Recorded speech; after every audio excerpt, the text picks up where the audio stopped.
ਵਾਹਿਗੁਰੂ ਸਾਹਿਬ ਜੀ ਦੋਹਰਾ ਚੂਰਨ ਸ੍ਰੀ ਗੁਰੂ ਚਰਨ ਰਜੈ ਰਾਗ ਦਵੈਤ ਮਨ ਰੋਗਾ ਕਰ ਕੈ ਪਾਏ ਨਾਮ ਹਉ ਕਥਾ ਨਿਰਸੋਗਾ ਦੋਹਰਾ ਚਰ ਚੂਰਨ ਸ੍ਰੀ ਗੁਰੂ ਚਰਨ ਰਜੈ।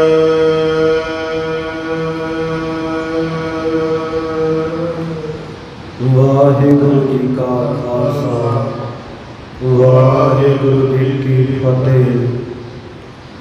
ਪਤਿਤ ਪਾਵਨ ਭਗਤ ਵਚਨ ਕਿਰਪਾ ਦੇ ਖਜ਼ਾਨੇ ਸਤਿਗੁਰੂ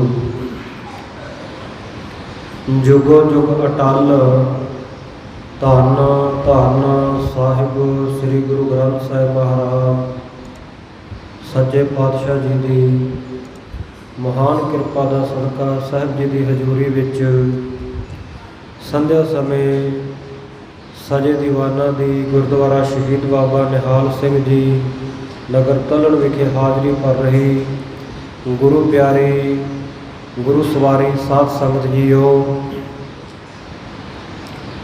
ਸਤਿਗੁਰੂ ਨਾਨਕ ਦੇਵ ਮਹਾਰਾਜ ਸੱਚੇ ਪਾਤਸ਼ਾਹ ਜੀ ਦੀ ਮਹਾਨ ਕਿਰਪਾ ਹੋ ਰਹੀ ਹੈ। ਸਾਹਿਬ ਜੀ ਨੇ ਲੜੀਵਾਰ ਕਥਾ ਦੇ ਰੂਪ ਦੇ ਵਿੱਚ ਆਪਣਾ ਸੋਹਣਾ ਜੀਵਨ ਵਰਤਾਨ ਸਾਨੂੰ ਨੇਤਾ ਪ੍ਰਤੀ ਸਾਂਝਾ ਕਰਨ ਦਾ ਉਦਮ ਬਖਸ਼ਿਸ਼ ਕੀਤਾ ਹੈ। ਚੂੜਾਮਣੀ ਕਵੀ ਭਾਈ ਸਾਹਿਬ ਭਾਈ ਸੰਤੋਖ ਸਿੰਘ ਜੀ ਦੁਆਰਾ ਰਚਿਤ ਸ੍ਰੀ ਗੁਰੂ ਨਾਨਕ ਪ੍ਰਕਾਸ਼ ਗ੍ਰੰਥ ਦੇ ਵਿੱਚੋਂ ਸਤਿਗੁਰੂ ਸਾਹਿਬ ਜੀ ਦਾ ਪਵਿੱਤਰ ਜੀਵਨ ਆਪਾਂ ਲੜੀਵਾਰ ਰੂਪ ਦੇ ਵਿੱਚ ਵਿਚਾਰਦੇ ਹੋਏ ਆ ਰਹੇ ਹਾਂ। ਸਤਿਗੁਰੂ ਨਾਨਕ ਦੇਵ ਜੀ ਮਹਾਰਾਜ ਏਮਨਾਬਾਦ ਦੀ ਧਰਤੀ ਉੱਤੇ ਭਾਈ ਲਾਲੋ ਜੀ ਨੂੰ ਤਾਰ ਕੇ ਭਾਈ ਬਾਲਾ ਜੀ ਭਾਈ ਮਰਦਾਨਾ ਜੀ ਦੇ ਰਾਏ ਬਲਾਰ ਵੱਲੋਂ ਬੇਨਤੀ ਕਰਨ ਉਪਰੰਤ ਰਾਏ ਬਲਾਰ ਨੂੰ ਨਿਹਾਲ ਕਰਨ ਹਿੱਤ ਰਾਏ ਭੋਜ ਦੀ ਤਲਵੰਡੀ ਵਿਖੇ ਪਹੁੰਚੇ ਹਨ। ਸਤਿਗੁਰੂ ਜੀ ਨਗਰ ਦੇ ਬਾਹਰ-ਬਾਰ ਬਿਰਾਜੇ ਹੋਏ ਹਨ, ਜਿੱਥੇ ਪਤਾ ਲੱਗਣ 'ਤੇ ਮਾਤਾ ਤ੍ਰਿਪਤਾ ਜੀ, ਪਿਤਾ ਮਹਿਤਾ ਕਾਲੂ ਜੀ, ਚਾਚਾ ਲਾਲੂ ਜੀ ਅਤੇ ਬੇਦੀ ਕੁਲ ਦੇ ਹੋਰ ਪਰਿਵਾਰਕ ਮੈਂਬਰ ਸਤਿਗੁਰੂ ਸਾਹਿਬ ਜੀ ਨੂੰ ਮਿਲਣ ਲਈ ਤਥਾ ਮਨਾ ਕੇ ਘਰ ਲੈ ਆਉਣ ਲਈ ਪਹੁੰਚੇ ਹਨ। ਕਿਹਾ ਸਾਧੂਆਂ ਵਾਲਾ ਭੇਖ ਇਹ ਵਸਤਰ ਉਤਾਰ ਕੇ ਦੁਨਿਆਵੀ ਵਸਤਰ ਧਾਰਨ ਕਰਕੇ ਘਰ ਵਿੱਚ ਰਹੋ। ਪਰ ਸਤਿਗੁਰੂ ਸਾਹਿਬ ਜੀ ਨੇ ਆਪਣੇ ਗਿਆਨ ਦੇ ਕਟਾਕਸ਼ ਭਰੇ ਸ਼ਬਦਾਂ ਦੇ ਨਾਲ ਬਾਣਾਂ ਦੇ ਨਾਲ ਸਭ ਦੇ ਹਿਰਦਿਆਂ ਨੂੰ ਵਿੰਨ੍ਹ ਕੇ ਰੱਖ ਦਿੱਤਾ ਹੈ। ਕੋਈ ਵੀ ਸਤਿਗੁਰੂ ਸੱਚੇ ਪਾਤਸ਼ਾਹ ਜੀ ਨੂੰ ਜਿਸ ਮਹਾਨ ਪਰਉਪਕਾਰ ਦੇ ਰਸਤੇ ਦੇ ਉੱਤੇ ਉਹ ਜਾਣਾ ਚਾਹੁੰਦੇ ਹਨ ਉਸ ਤੋਂ ਵਰਜ ਕੇ ਘਰ ਨਾ ਲਿਆ ਸਕਿਆ। ਮਨ ਵਿੱਚ ਵਿਚਾਰ ਕੀਤੀ ਕਿ ਰਾਏ ਬਲਾਰ ਜੀ ਇਹਨਾਂ ਨੂੰ ਕੁਝ ਸਮਝਾ ਸਕਦੇ ਆ, ਸ਼ਾਇਦ ਉਹਨਾਂ ਦੇ ਕਹਿਣ 'ਤੇ ਸਮਝ ਜਾਣ। ਚਾਚਾ ਲਾਲੂ ਜੀ ਨੇ ਪਿਤਾ ਮਹਿਤਾ ਕਾਲੂ ਜੀ ਨੂੰ ਆਖਿਆ ਕਿ ਸਤਿਗੁਰੂ ਸਾਹਿਬ ਜੀ ਨੂੰ ਆਪਣੇ ਪੁੱਤਰ ਨੂੰ ਰਾਏ ਬਲਾਰ ਦੇ ਕੋਲ ਲੈ ਕੇ ਜਾਣਾ ਚਾਹੀਦਾ ਹੈ, ਉਹਨਾਂ ਦੀ ਗੱਲ ਇਹ ਨਹੀਂ ਮੋੜਨਗੇ। ਸੋ ਇਹ ਸੋਚ ਕੇ ਸਤਿਗੁਰੂ ਸਾਹਿਬ ਜੀ ਨੂੰ ਬਚਨ ਕੀਤਾ ਕਿ ਪੁੱਤਰ ਜੀ ਰਾਏ ਬਲਾਰ ਵੀ ਤੁਹਾਡਾ ਬੜਾ ਪ੍ਰੇਮੀ ਹੈ, ਉਹਨੂੰ ਵੀ ਇੱਕ ਵਾਰ ਮਿਲ ਆਓ, ਕਾਫੀ ਦੇਰ ਦੇ ਆਪ ਜੀ ਇੱਥੋਂ ਗਏ ਹੋ।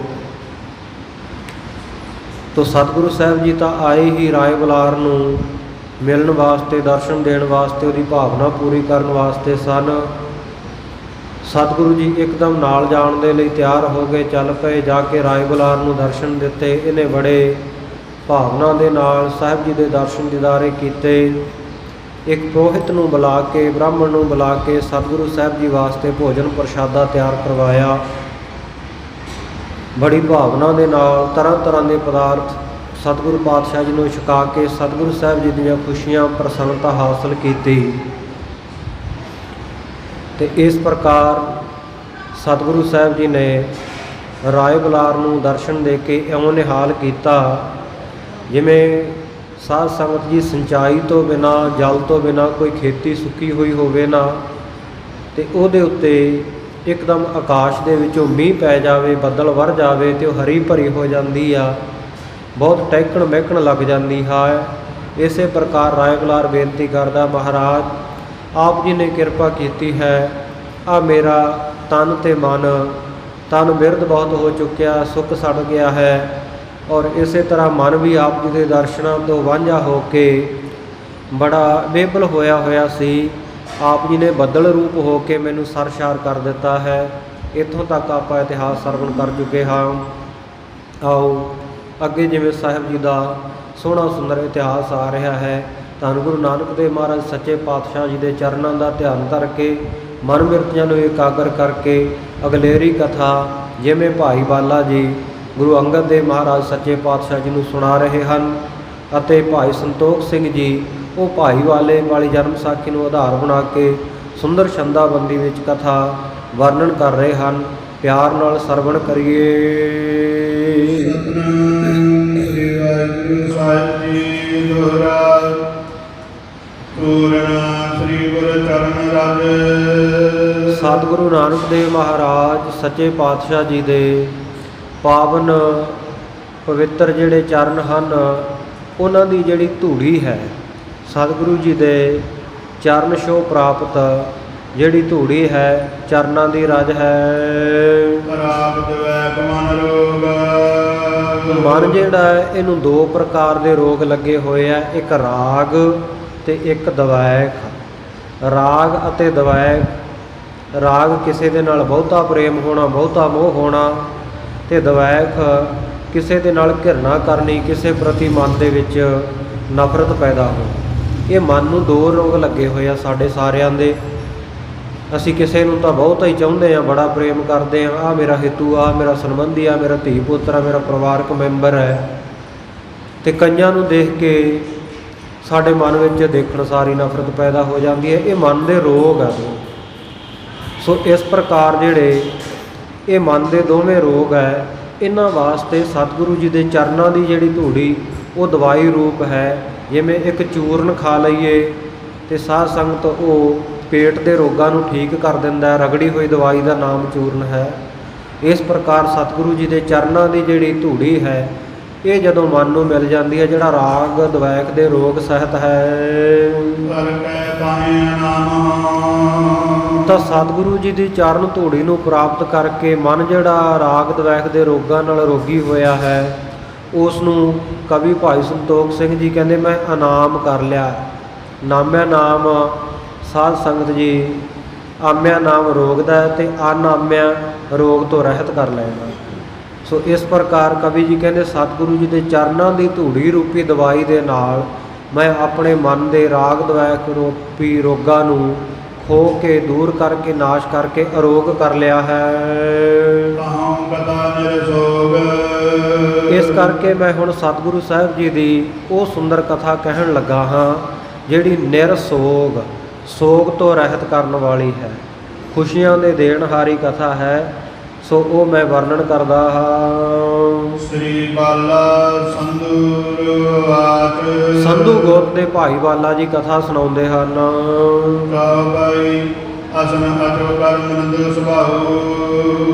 ਰਾਏ ਬੁਲਾਰ ਜੀ ਨੇ ਜਿਹੜੇ ਬੜੇ ਪ੍ਰੇਮ ਦੇ ਨਾਲ ਭੋਜਨ ਪ੍ਰਸ਼ਾਦਾ ਤਿਆਰ ਕਰਵਾਇਆ, ਇਹਨਾਂ ਪਦਾਰਥਾਂ ਨੂੰ, ਇਸ ਭੋਜਨ ਨੂੰ ਛਕ ਕਰਕੇ ਸਤਿਗੁਰ ਸੱਚੇ ਪਾਤਸ਼ਾਹ ਜੀ ਨੇ ਆਪਣੇ ਨਰਮ ਸੁਭਾਅ ਨਾਲ ਸਤਿਗੁਰੂ ਸਾਹਿਬ ਜੀ ਰਾਏ ਬੁਲਾਰ ਦੇ ਨੇੜੇ ਹੀ ਵਿਰਾਜ ਗਏ, ਬੈਠ ਗਏ। ਰਾਏ ਬੁਲਾਰ ਜੀ ਸਤਿਗੁਰੂ ਸਾਹਿਬ ਜੀ ਦੇ ਨਾਲ ਕੁਝ ਬਚਨ ਕਰ ਰਹੇ ਹਨ। ਪਰਿਵਾਰਕ ਮੈਂਬਰਾਂ ਨੂੰ ਪਹਿਲਾਂ ਭੇਜ ਦਿੱਤਾ ਸੀ।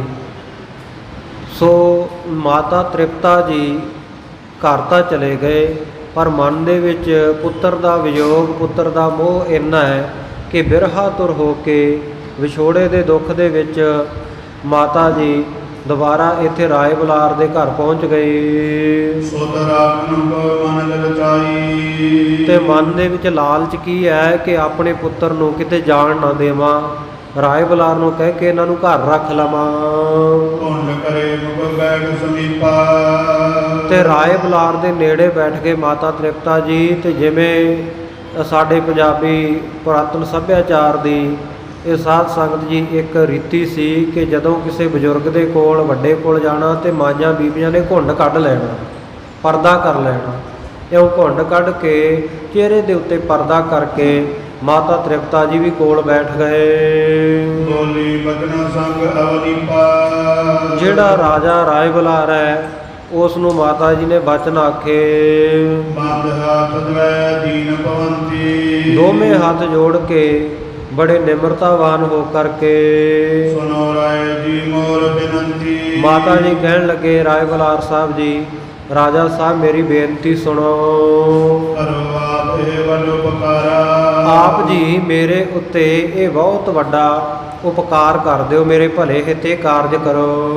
ਮਨ ਸੁਧ ਕੋ ਕਿਵਰ ਕੋ ਅਕਾਰਾ। ਜਿਵੇਂ ਕਿਵੇਂ ਵੀ ਹੋ ਸਕਦਾ ਹੈ ਮੇਰੇ ਪੁੱਤਰ ਨੂੰ ਹੁਣ ਦੁਬਾਰਾ ਨਾ ਜਾਣ ਦਿਓ ਦੇਸ਼ਾਂ ਦੇਸ਼ਾਂਤਰਾਂ ਦੇ ਰਟਣ ਵਾਸਤੇ। ਦੇਸ਼ਾਂ ਪ੍ਰਦੇਸ਼ਾਂ ਦੇ ਵਿੱਚ ਸਾਧਾਂ ਵਾਲਾ ਭੇਖ ਧਾਰਨ ਕਰਕੇ ਤੁਰਿਆ ਫਿਰਦਾ ਰਹਿੰਦਾ। ਤੁਸੀਂ ਜਿਵੇਂ ਮਰਜ਼ੀ ਕਰੋ, ਜਿਵੇਂ ਕਿਵੇਂ ਵੀ ਸੰਭਵ ਹੋ ਸਕਦਾ ਹੈ ਮੇਰੇ ਪੁੱਤਰ ਨੂੰ ਮੇਰੇ ਘਰ ਰਹਿਣ ਦੇ ਲਈ ਪ੍ਰੇਰਨਾ ਕਰੋ, ਇਹਨੂੰ ਘਰ ਰੱਖੋ। ਅਸ ਪ੍ਰਕਾਰ ਕੈ ਕਰ ਗੁਰ ਮਾਤਾ। ਇਸ ਪ੍ਰਕਾਰ ਕਹਿ ਕੇ ਸਤਿਗੁਰੂ ਸਾਹਿਬ ਜੀ ਦੇ ਮਾਤਾ ਜੀ ਨੇ ਰੋਦਤ ਲੋਚਨ ਤੇ ਜਲ ਜਾਤਾ। ਨੇਤਰਾਂ ਵਿੱਚੋਂ ਹੰਝੂ ਕੇਰਨੇ ਸ਼ੁਰੂ ਕਰ ਦਿੱਤੇ। ਰੋਂਦੇ ਆ ਮਾਤਾ ਜੀ, ਨੇਤਰਾਂ ਦੇ ਵਿੱਚੋਂ ਨੀਰ ਵਹਿ ਰਿਹਾ ਹੈ। ਸੁਣਤ ਰਾਏ ਕੋ ਗਲ ਪਰ ਆਵਾ। ਮਾਤਾ ਜੀ ਦਾ ਇਹ ਵਿਰਲਾਪ ਸੁਣ ਕੇ, ਮਾਤਾ ਦੀ ਮਮਤਾ ਵੇਖ ਕੇ ਰਾਏ ਬੁਲਾਰ ਦਾ ਵੀ ਗੱਚ ਭਰ ਆਇਆ। ਹਰ ਧੀਰਜ ਫਨ ਬਚਨ ਲਾਵਾ। ਬਹੁਤ ਹੀ ਹੌਸਲਾ ਜਾ ਕਰਕੇ ਫਿਰ ਰਾਏ ਬੁਲਾਰ ਕਹਿਣ ਲੱਗਾ, ਅਮਲ ਬਦਨ ਗੁਣ ਸਦਨ ਪੁਨੀਤਾ। ਇਹ ਕਮਲ ਸਰੀਖੇ ਮੁਖੜੇ ਵਾਲੇ ਸਤਿਗੁਰੂ ਨਾਨਕ ਦੇਵ ਮਹਾਰਾਜ, ਆਪ ਜੀ ਸੁੱਖਾਂ ਦੇ ਘਰ ਹੋ ਤੇ ਪੁਨੀਤ ਹੋ, ਪਵਿੱਤਰ ਹੋ, ਜਾਂ ਆਪ ਜੀ ਨੇ ਚਰਨ ਪਾ ਕੇ ਮੇਰੇ ਘਰ ਨੂੰ ਪਵਿੱਤਰ ਕਰ ਦਿੱਤਾ ਹੈ। ਗਿਆਨ ਦਿਆਲ ਸਰਬ ਸ਼ੁਭ ਰੀਤਾ। ਮਹਾਰਾਜ ਆਪ ਜੀ ਸ਼ੁਭ ਰੀਤੀ ਨੂੰ ਸਭ ਪ੍ਰਕਾਰ ਕਰਕੇ ਜਾਣਦੇ ਹੋ। ਤਦ ਬਚੋ ਕਛ ਕੈ ਤੁਮ ਸੰਗਾ। ਫਿਰ ਵੀ ਮਹਾਰਾਜ ਮੈਂ ਆਪ ਜੀ ਨੂੰ ਇੱਕ ਬੇਨਤੀ ਕਰਨੀ ਚਾਹੁੰਦਾ ਹਾਂ। ਬਿਨ ਰਜਾਏ ਕਿਉ ਕਹਉ ਨ ਸੰਗਾ। ਪਰ ਮਹਾਰਾਜ ਬਿਨਾਂ ਆਪ ਜੀ ਦੀ ਆਗਿਆ ਤੋਂ ਨਹੀਂ ਮੈਂ ਕਹਿਣਾ ਚਾਹੁੰਦਾ। ਦੇਖੋ ਸ਼ਰਧਾ ਭਾਵਨਾ, ਸਤਿਗੁਰੂ ਜੀ ਨੂੰ ਬੇਨਤੀ ਵੀ ਕਰਨੀ ਹੈ। ਮਹਾਰਾਜ ਬੇਨਤੀ ਤਾਂ ਕਰਨੀ ਹੈ ਜੇਕਰ ਆਪ ਜੀ ਦੀ ਆਗਿਆ ਹੋਵੇ। ਕਾਲੂ ਲਾਲੂ ਪੁਨ ਚਲਿਆਵਾ। ਇੰਨੇ ਨੂੰ ਸਤਿਗੁਰੂ ਸਾਹਿਬ ਜੀ ਦੇ ਪਿਤਾ ਮਹਿਤਾ ਕਾਲੂ ਜੀ ਤੇ ਚਾਚਾ ਲਾਲੂ ਜੀ ਵੀ ਚੱਲ ਕੇ ਪਹੁੰਚ ਗਏ। ਨਿਰਕਟਿਕ ਬੈਠ ਭਰਿਓ ਦੁਖ ਹਵਾ। ਇਹਨਾਂ ਨੇ ਵੀ ਰਾਜੇ ਰਾਏ ਬੁਲਾਰ ਦੇ ਕੋਲ ਬੈਠੇ ਤੇ ਦੁੱਖ ਦਾ ਹਾਵਾ ਹੌਕਾ ਭਰਿਆ। ਤਬ ਬੋਲੇ ਸ੍ਰੀ ਬਦਨ ਮੈਂ ਓੰਕਾਰ। ਉਸ ਵੇਲੇ ਸਤਿਗੁਰੂ ਨਾਨਕ ਦੇਵ ਮਹਾਰਾਜ ਸੱਚੇ ਪਾਤਸ਼ਾਹ ਜੀ ਬੋਲੇ, ਕਹੋ ਰਾਏ ਜੀ ਹੋਏ ਨਿਸ਼ੰਕਾ। ਰਾਏ ਬੁਲਾਰ ਜੀ ਜੋ ਤੁਸੀਂ ਬਚਨ ਕਰਨਾ ਚਾਹੁੰਦੇ ਹੋ ਉਹ ਨਿਸ਼ੰਗ ਹੋ ਕੇ ਬਿਨਾਂ ਕਿਸੇ ਝਿਜਕ ਦੇ ਆਖੋ। ਆਏ ਜਿਤਿਏ ਜਬ ਅਸ ਸੁਖਦਾਨੀ। ਜਦੋਂ ਇਸ ਪ੍ਰਕਾਰ ਸੁੱਖਾਂ ਦੇ ਦਾਤੇ ਸਤਿਗੁਰੂ ਨਾਨਕ ਦੇਵ ਮਹਾਰਾਜ ਜੀ ਨੇ ਆਗਿਆ ਦੇ ਦਿੱਤੀ। ਬੋਲਿਓ ਤਬ ਨਰੇਸ਼ ਮੁਖ ਬਾਨੀ। ਉਸ ਵੇਲੇ ਰਾਜਾ ਰਾਏ ਬੁਲਾਰ ਆਪਣੇ ਮੁਖੋਂ ਬਚਨ ਬੋਲਿਆ, ਕੁੰਡਲੀਆ ਛੰਦ ਨਰਕੇਤੀ ਕਰਵਾਈਏ ਕਾਮੇ ਦਿਉ ਰਖਾਏ। ਮਹਾਰਾਜ ਸੱਚੇ ਪਾਤਸ਼ਾਹ ਮੇਰੀ ਬੇਨਤੀ ਇਹ ਹੈ ਕਿ ਆਪ ਜੀ ਖੇਤੀ ਦਾ ਕੰਮਕਾਰ ਕਰਵਾਉਣ ਲੱਗ ਜਾਓ, ਇੱਥੇ ਰਾਏ ਭੋਜ ਦੀ ਤਲਵੰਡੀ ਟਿਕ ਜਾਓ। ਤੇ ਮਹਾਰਾਜ ਸੱਚੇ ਪਾਤਸ਼ਾਹ ਖੇਤੀ ਕਰਨ ਵਾਸਤੇ ਤੁਹਾਨੂੰ ਮਿਹਨਤ ਕਰਨ ਦੀ ਲੋੜ ਨਹੀਂ ਪਵੇਗੀ। ਮੈਂ ਤੁਹਾਡੇ ਨਾਲ ਕੰਮ ਕਰਨ ਵਾਸਤੇ ਤੁਹਾਡੇ ਖੇਤ ਦਾ ਕੰਮਕਾਰ ਕਰਾਉਣ ਵਾਲੇ ਕਾਮੇ ਰਖਾ ਦੇਵਾਂਗਾ। ਨਿਹਾਲਾ ਲੈਨ ਕਛ ਸਦਾ ਇਨਾਮ ਕਰਾਏ। ਤੇ ਮਹਾਰਾਜ ਸੱਚੇ ਪਾਤਸ਼ਾਹ ਜੀਓ ਆਪ ਜੀ ਜਦੋਂ ਇੱਥੇ ਰਹੋਗੇ ਤੇ ਮੈਂ ਤੁਹਾਡੇ ਤੋਂ ਕਿਸੇ ਪ੍ਰਕਾਰ ਦਾ ਹਾਲਾ ਵੀ ਨਹੀਂ ਲਵਾਂਗਾ, ਕਿਸੇ ਪ੍ਰਕਾਰ ਦਾ ਮੈਂ ਆਪ ਜੀ ਤੋਂ ਮਾਮਲਾ ਵੀ ਨਹੀਂ ਲਵਾਂਗਾ। ਸਦੇ ਨਾਏ ਇਨਾਮ ਕਰਾਏ ਸਦਨ ਜਿਦ ਰੌਦਕ ਕਦਨਾ। ਤੇ ਮਹਾਰਾਜ ਸੱਚੇ ਪਾਤਸ਼ਾਹ ਜੀ ਆਪ ਜੀ ਦੀ ਜਿਹੜੀ ਖੇਤੀ ਆ ਨਾ ਇਹ ਹਾਲੇ ਤੋਂ ਮੁਕਤ ਕਰਾਂਗਾ। ਇਸ ਤਰ੍ਹਾਂ ਮੁਫਤ ਦੇ ਵਿੱਚ ਆਪ ਜੀ ਖੇਤੀਬਾੜੀ ਕਰ ਸਕੋਗੇ। ਕੋਈ ਹਾਲਾ, ਕੋਈ ਕਿਸੇ ਪ੍ਰਕਾਰ ਦਾ ਮਾਮਲਾ ਆਪ ਜੀ ਨੂੰ ਭਰਨਾ ਨਹੀਂ ਪਵੇਗਾ। ਤੇ ਆਪ ਜੀ ਹਮੇਸ਼ਾ ਆਪਣੇ ਘਰ ਦੇ ਵਿੱਚ ਰਹੋਗੇ। ਇਹ ਦੁੱਖਾਂ ਨੂੰ ਕੱਟਣ ਵਾਲੇ ਸਤਿਗੁਰੂ ਜੀਓ। ਮਾਤਾ ਬਿਰੈ ਅਧੀਨ ਹੋਤ ਨੈ ਪੇਟ ਕਾ ਬਦਨਾ। ਇੱਧਰ ਮਾਤਾ ਤ੍ਰਿਪਤਾ ਜੀ ਤੁਹਾਡੇ ਦੇਖੋ ਕਿਵੇਂ ਬਿਰਹਾ ਦੇ ਅਧੀਨ ਹੋਏ ਆ, ਤੁਹਾਡੇ ਵਿਛੋੜੇ ਵਿੱਚ ਦੁਖੀ ਹੋ ਰਹੇ ਆ, ਕਿਉਂਕਿ ਜਦੋਂ ਉਹ ਤੁਹਾਡਾ ਮੁਖੜਾ ਨਹੀਂ ਤੱਕਦੇ, ਆਪਣੇ ਪੁੱਤਰ ਨੂੰ ਸਾਹਮਣੇ ਦੇਖਦੇ ਨਹੀਂ ਹਨ, ਤੇ ਉਹ ਦੁੱਖ ਦੇ ਸਹਿਤ ਹੋ ਜਾਂਦੇ ਹਨ। ਸੁਨ ਬੁਲਾਰ ਕੇ ਬਚਨ ਕੋ ਦੀਨਾਨਾਥ ਸੁਭਾਏ। ਇਉਂ ਰਾਏ ਬੁਲਾਰ ਜੀ ਦੇ ਵਚਨਾਂ ਨੂੰ ਸੁਣ ਕਰਕੇ ਸਤਿਗੁਰੂ ਨਾਨਕ ਦੇਵ ਮਹਾਰਾਜ ਜਿਹੜੇ ਦੀਨਾਂ ਦੇ ਨਾਥ ਹਨ, ਨਿਮਾਣਿਆਂ ਦੇ ਨਿਤਾਣਿਆਂ ਦੇ ਮਾਲਕ ਹਨ, ਐਸਾ ਜਿਨ੍ਹਾਂ ਦਾ ਸ਼ੁਭ ਸੁਭਾਅ ਹੈ। ਸ੍ਰੀ ਮੁਖ ਖੇਤੀ ਬਿਦ ਕਹੀ ਸੋਰਠ ਰਾਗ ਉਠਾਏ। ਉਸ ਵੇਲੇ ਸਤਿਗੁਰੂ ਸਾਹਿਬ ਜੀ ਨੇ ਆਪਣੇ ਸੁੰਦਰ ਮੁਖਾਰ ਬਿੰਦ ਤੋਂ ਖੇਤੀ ਦੀ ਵਿਧੀ ਦੱਸੀ ਹੈ ਵੀ ਖੇਤੀ ਕਿਵੇਂ ਕਰਨੀ ਚਾਹੀਦੀ ਹੈ, ਕਿਸ ਤਰ੍ਹਾਂ ਦੀ ਖੇਤੀ ਮੈਂ ਕਰਦਾ ਹਾਂ। ਇਸ ਪ੍ਰਕਾਰ ਸੋਰਠ ਰਾਗ ਦੇ ਵਿੱਚ ਆਰੰਭਲਾ ਸ਼ਬਦ ਜਿਹੜਾ ਪਹਿਲਾ ਸ਼ਬਦ ਸਤਿਗੁਰੂ ਨਾਨਕ ਦੇਵ ਮਹਾਰਾਜ ਜੀ ਨੇ ਉਚਾਰਨ ਕੀਤਾ। ਸ੍ਰੀ ਮੁਖ ਵਾਕ ਇਹ ਸਤਿਗੁਰੂ ਜੀ ਦੇ ਪਵਿੱਤਰ ਮੁਖ ਤੋਂ ਉਚਾਰਨ ਕੀਤਾ ਹੋਇਆ ਵਾਕ ਸ਼ਬਦ ਹੈ। ਸੋਰਠ ਮਹੱਲਾ ਪਹਿਲਾ। ਸੋਰਠ ਰਾਗ ਹੈ, ਮਹੱਲਾ ਪਹਿਲਾ ਤੋਂ ਭਾਵ ਪਹਿਲੇ ਪਾਤਸ਼ਾਹ ਗੁਰੂ ਨਾਨਕ ਦੇਵ ਜੀ ਦਾ ਉਚਾਰਿਆ ਸ਼ਬਦ ਹੈ। ਘਰ ਪਹਿਲਾ। ਔਰ ਜਦੋਂ ਇਸ ਸ਼ਬਦ ਨੂੰ ਰਾਗ ਦੇ ਵਿੱਚ ਗਾਇਨ ਕਰਨਾ ਹੈ, ਕੀਰਤਨੀਏ ਸਿੰਘਾਂ ਵਾਸਤੇ ਹਦਾਇਤ ਹੈ ਕਿ ਇਹਨੂੰ ਪਹਿਲੇ ਘਰ ਸੁਰ ਤਾਲ ਦੇ ਵਿੱਚ ਗਾਉਣਾ ਹੈ।